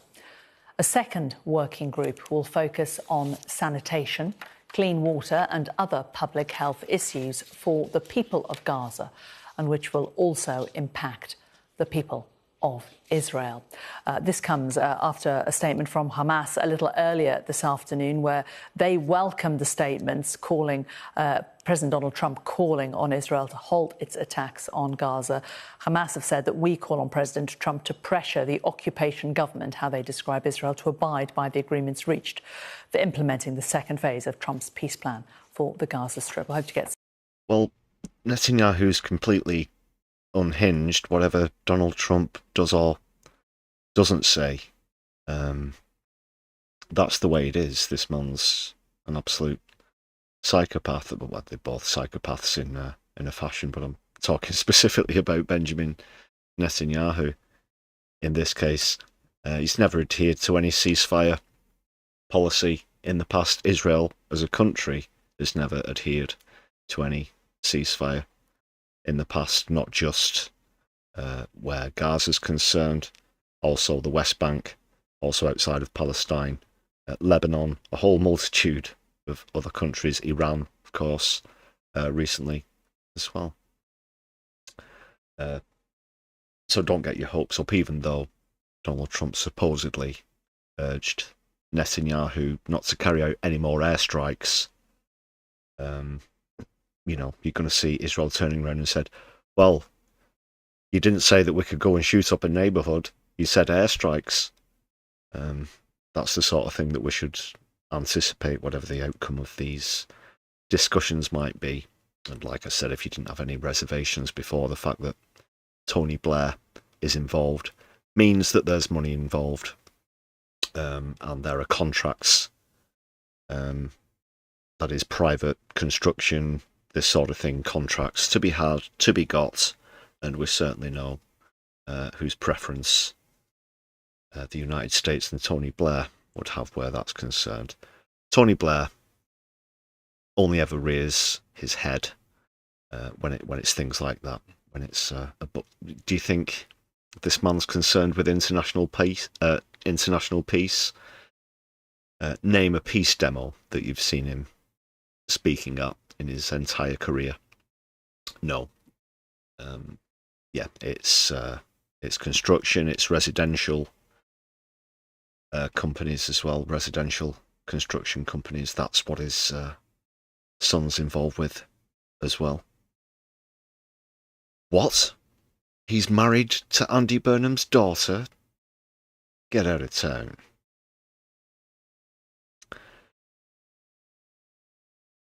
So that's pretty much the latest on all of that, or at least it was just before I came on stream. Not sure if there have been any more announcements from the States since we started, of course. Some time behind us in the UK.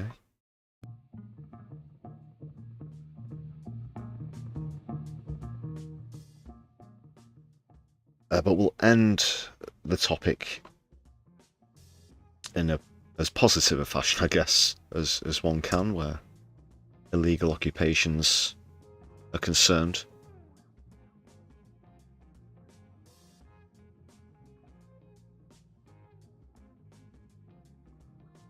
But American politician Rahm Emanuel was speaking to a Zio journalist, an Israeli journalist,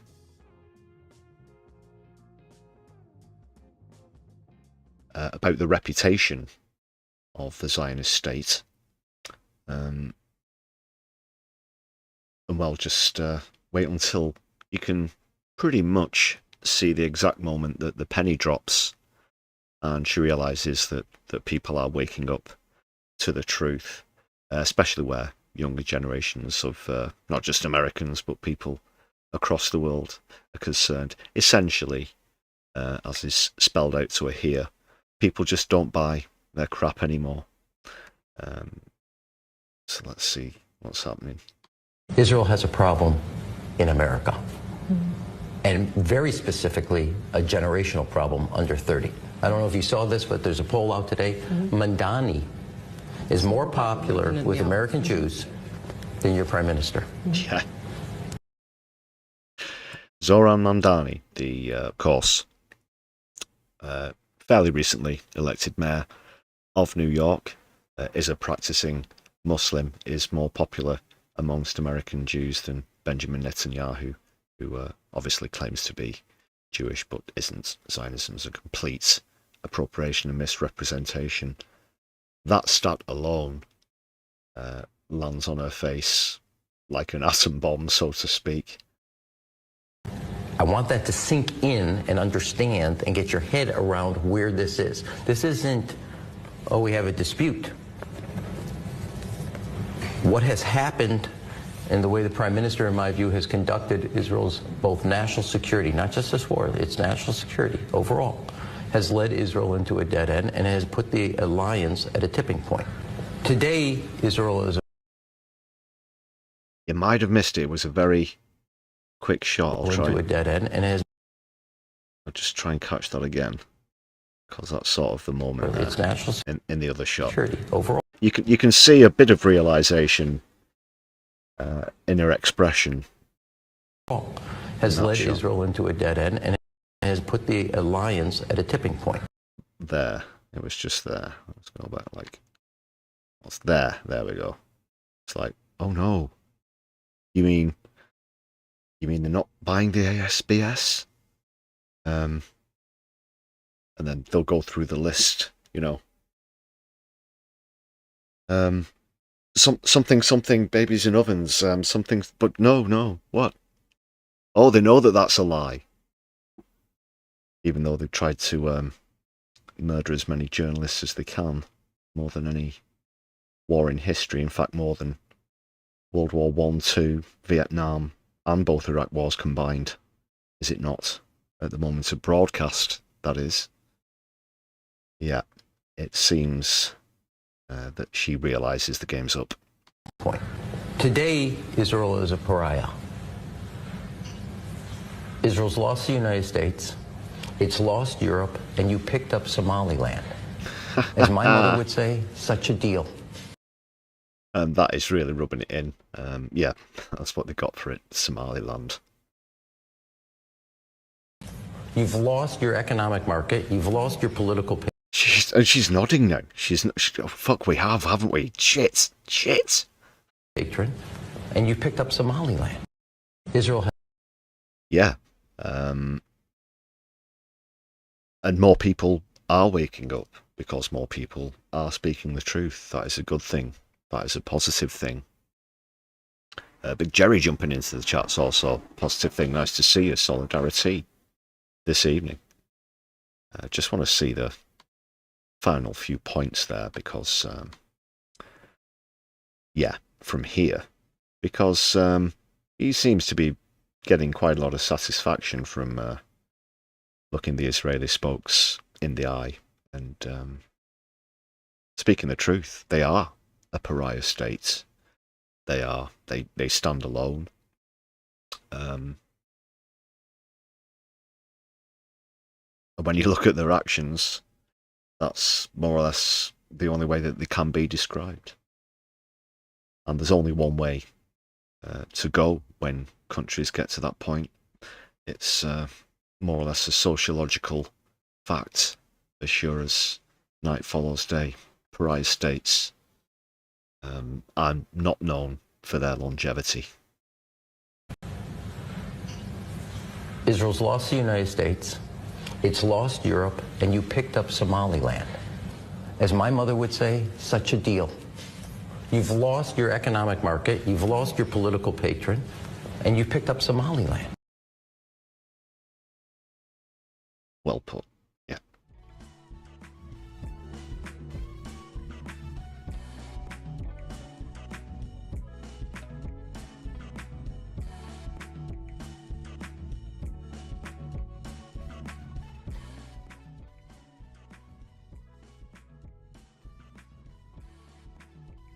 Can't actually remember whose chief of staff he was off the top of my head. Do remind me if it is known to you in chat.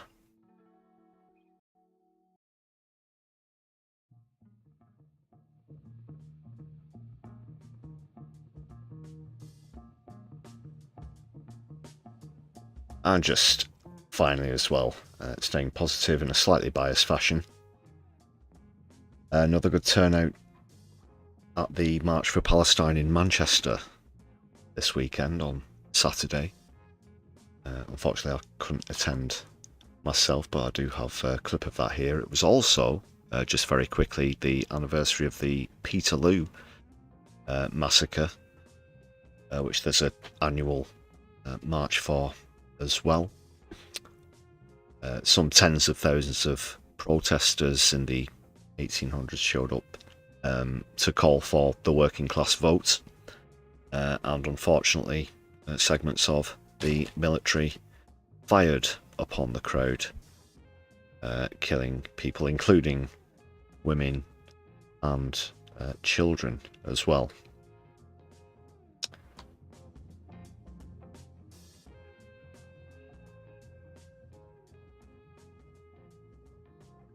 So that's always something that's very close to home here at My Left Eye, Manchester-based channel. But just want to show you this quick clip, because obviously, as well as commemorating that local historic event, we always stand in solidarity with Palestine. Very loudly, as you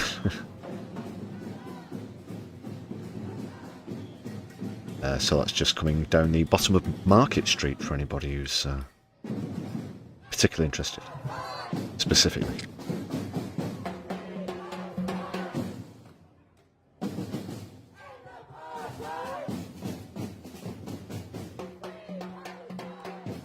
And you might not be surprised to know I do know quite a few people on Saturday's march, and who regularly go and show support as well. Another fantastic turnout.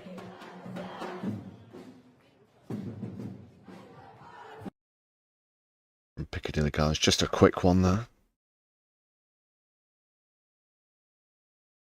Do we have time for this? Maybe we do. Yeah, just very quickly.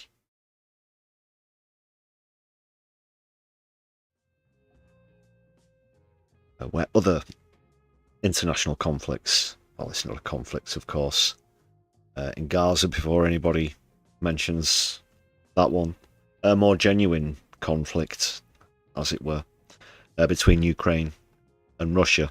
Of course, regular viewers will know.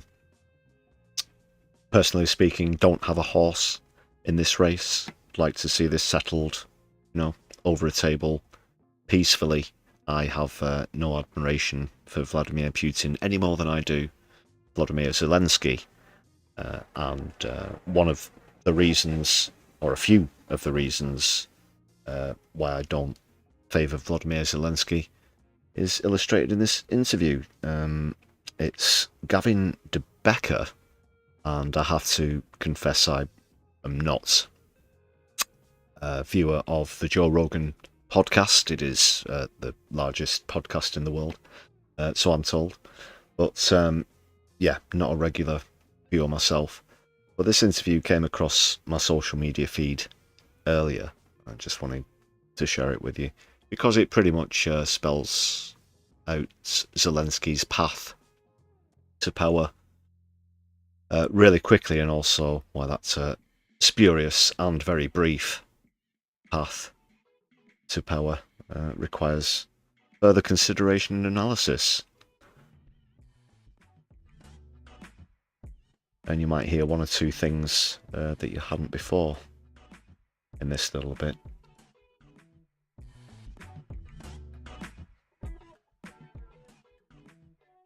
So let's see what's happening. I keep asking you if I have time. Do I have time to tell the Zelenskyy story? Sure. Because it's another one. It's just, what is... And fortunately, apart from me interrupting, gets to tell this story mostly without interruption from Joe Rogan, which is good. Zelenskyy in America, he's a hero. He's a real warrior. He's got that nice green, warrior suit on. And here's the truth. And people know parts of this story, but they don't know it in its cleanest narrative. So he was a totally apolitical. He was an outsider to politics, zero experience or interest in government or politics. He was a comedian, and with no manifesto, no party ties. And he does a TV show a planned TV show called Servant of the People. And the main character in the show does a YouTube video that calls out oligarchs and corruption and eventually becomes popular and is drafted as a protest candidate and eventually becomes president. So Zelenskyy played on a TV show a person who becomes president by popular demand. In real life, the TV show is supported by an oligarch named Kolomoisky, who owned the TV channel. And Kolomoisky did a huge nonstop promo on that TV show to make it the #1 show. Prime time slots and ads everywhere and crossovers with the news and what have you. 2018, a year before the show goes off the air, Zelenskyy forms a political party called Servant of the People, the same title as the show. And in no press release, secretly done, and then he does another season of the show. And in April of 2019, he announces his actual candidacy on Instagram. He has no campaign, no rallies, no real platform. He skips the presidential debates. Others attended. He avoids press conferences, and the few that he did were in the beginning were really bad. And Kolomoisky's TV channel gave Zelenskyy's campaign endless airtime and favorable polls and went after his enemies. The U.S. intelligence agencies, CIA and NSA, helped, U.S. spending $5 billion, by the way, on democracy campaigns in Ukraine, funneled through NGOs.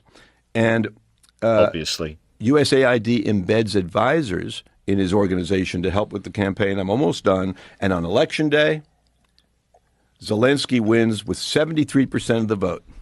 And then the war happens with Russia, Just like that. And he declares martial law, and he ends elections. There's supposed to be an election in 2024. That's what we get for our democracy money. And quite literally, he is an actor in a carefully designed television show. He is a construct, like Epstein is a construct, meaning he's a created entity. And it worked. That is Zelenskyy, American hero. I guess his star is maybe fading a little bit now. I don't know. What do you think? Is he still wildly popular in America? Well, I think people are very disappointed by the fact that the wars continue to go on and the deaths, the amount of deaths. I mean, people are horrified by it. And that's a big failure of the promises of the Trump administration too, because Trump famously said that he would get it done in 24 hours. But you can't get it done at all. Yeah, it's tough. And they're conscripting 60-year-old men. And setting them to the front line. I mean, it's America. Have you seen the clips of they literally pick people off in the street? People are walking down the street, a van or whatever. Let's say that you are a man who would fit the sort of military age demographic, and you get carted off. This is literally happening on the streets. Americans and people from all over the world to go and fight. And but the narrative, I think, your very first question was, do people do this on purpose? Things like this, they're being press gang, basically, is what I'm saying. Like wars that are multi-billion-dollar events, they are not organic. They do not just happen. Putin does not just decide one day, hey, I got an idea, and to go into a part of Ukraine where they're Russian speakers, they're culturally Russian, and they are not organic events. It's not how people get into power in many countries around the world. Well, the crazy thing is the narrative that the soldiers in Russia were being told, that this was going to be over very quickly, they're going to be welcomed, and then, they had dress uniforms in their packs. Yeah. They thought it was going to be a couple of days. Storm in, storm out. You're a hero. Yeah. We were told that in Iraq, that we will be welcomed in Iraq as soon as we get to Baghdad. So what do you think the Ukraine thing is really all about? Well, why limited to Ukraine? Just talk about human war. I mean, what is human war always about? It's about primacy and control and wealth. And 1,000 years ago, there's about resources, natural resources, fossil fuels, oil, of course. About 1,000 what you would call government systems, right? There's warlords and there's shoguns in Japan and there's all these little entities. In our lifetime, it's down to 190. But is it really 190? It's more like 5. right? NATO and China and the Soviet bloc when it existed and the oil-producing countries. In other words, it's getting to be whatever number you want to make it, but eventually it'll be two fuckers sitting in a room and then they got to kill each other. Right. And then, that is the decay of empire. And we are, we have 760 military bases overseas. I'm not sure when that was recorded, but as I mentioned earlier, because of Iran's reaction, that could be significantly less now. Gavin De Becker, that was, fortunately, not too much Rogan on that clip. But I think he made some very interesting points there.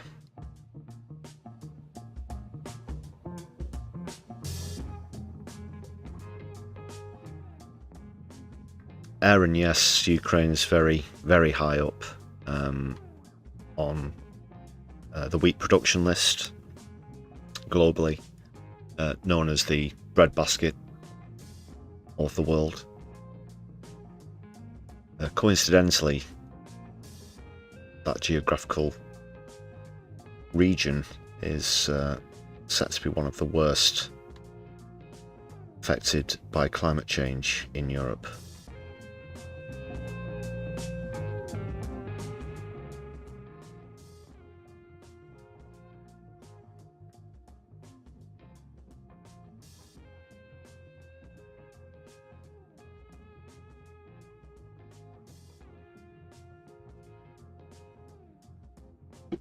I can't remember the exact stats, but I think it was in Europe, not globally, but in Europe, something like 80%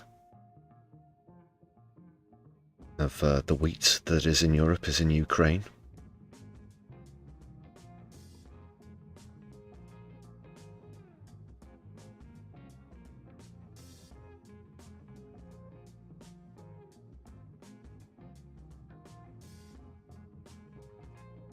The strategic positioning as well, I'll just very quickly finish off with, once you get past Ukraine, obviously then into Russia, it tends to widen out a bit, which is why that area, Ukraine, was of such strategic importance during World War II. For example, land invasion of Russia, a successful one that, of course, has never really happened. That's one of the reasons, because once you get past Ukraine, it's almost like a massive funnel from there on out, and your front lines will just get wider and wider, because it's so vast, of course, that it sits on not just one but two continents. And that's just about that on that matter, I guess, before I get carried away. Just wanted to share that clip we watched.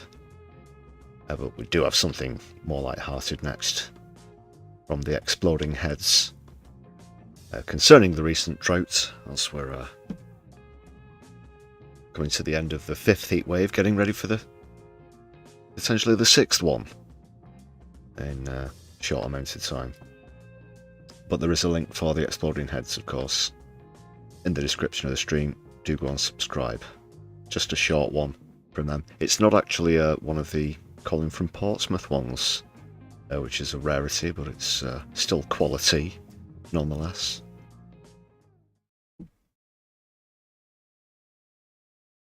These wildfires that are raging, we've seen them in the news. They are a huge, terrifying concern, aren't they?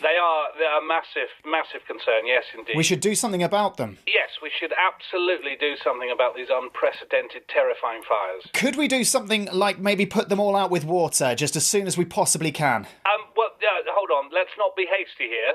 That's water we could use on AI. On AI? Yes, we use a lot of water for the data centres for AI. I mean, put it like this. Would you rather the forest fires be put out, or would you rather ask the AI bot how you should talk to your wife? I need to ask the AI bot how to talk to my wife. Is the right answer. Well, maybe the rains will come soon, eh? Yes, they probably will. And if they do come, we can use that rainwater on more AI. AI will know how to put the fires out. Yes, let's pretend that. Can you talk to my wife? Yes, probably. I'll need to ask AI. Very good.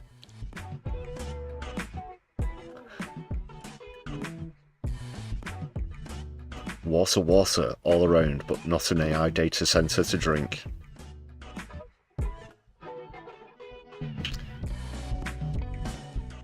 Just once again, that was the Exploding Head, so do hit the link in the description and go and subscribe to that excellent channel if you don't follow them already. And we're not fucking about. We're not fucking about here. Do you understand?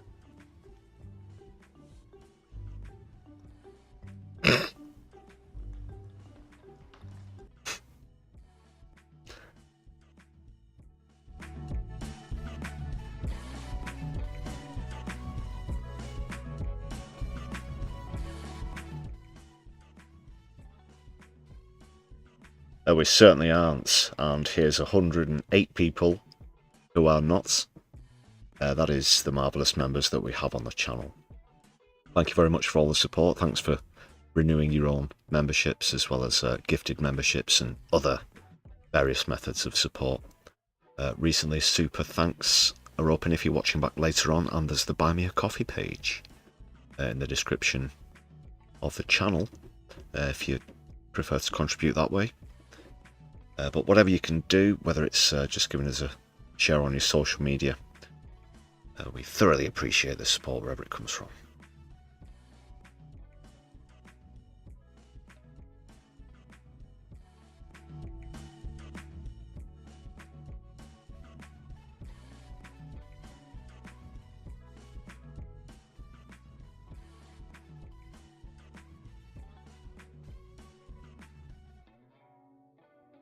So sorry if it was fairly rushed in parts, but it's been good to catch up with you this eve.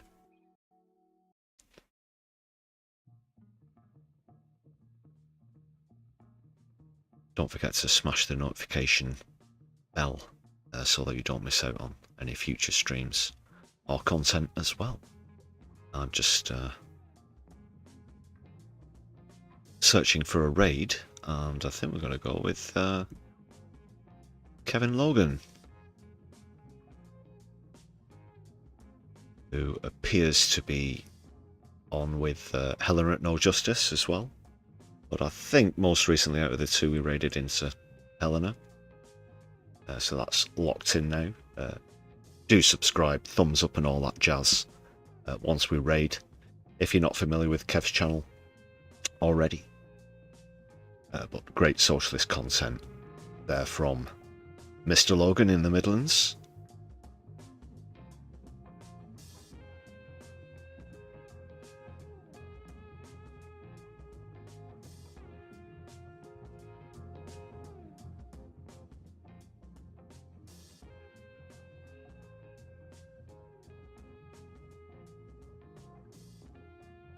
Where I'm concerned, all that remains is to thank you for your attendance on tonight's stream. Thanks for sharing your thoughts with us in the chat as well. I've been your humble host, Lefty. This has been the Brews at 10 on my left eye. Power to the people. Free Palestine, Lebanon, Sudan, and Yemen. Don't let the bastards grind you down. In my left eye. We'll be seeing you very soon. Don't watch the news. Be the news. Get in the right order. Good night. Solidarity.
It's what Hitler and Goering did, and it is textbook. And if you think the next time it happens, we're gonna recognize it because they're wearing scary uniforms, you're out of your damn mind.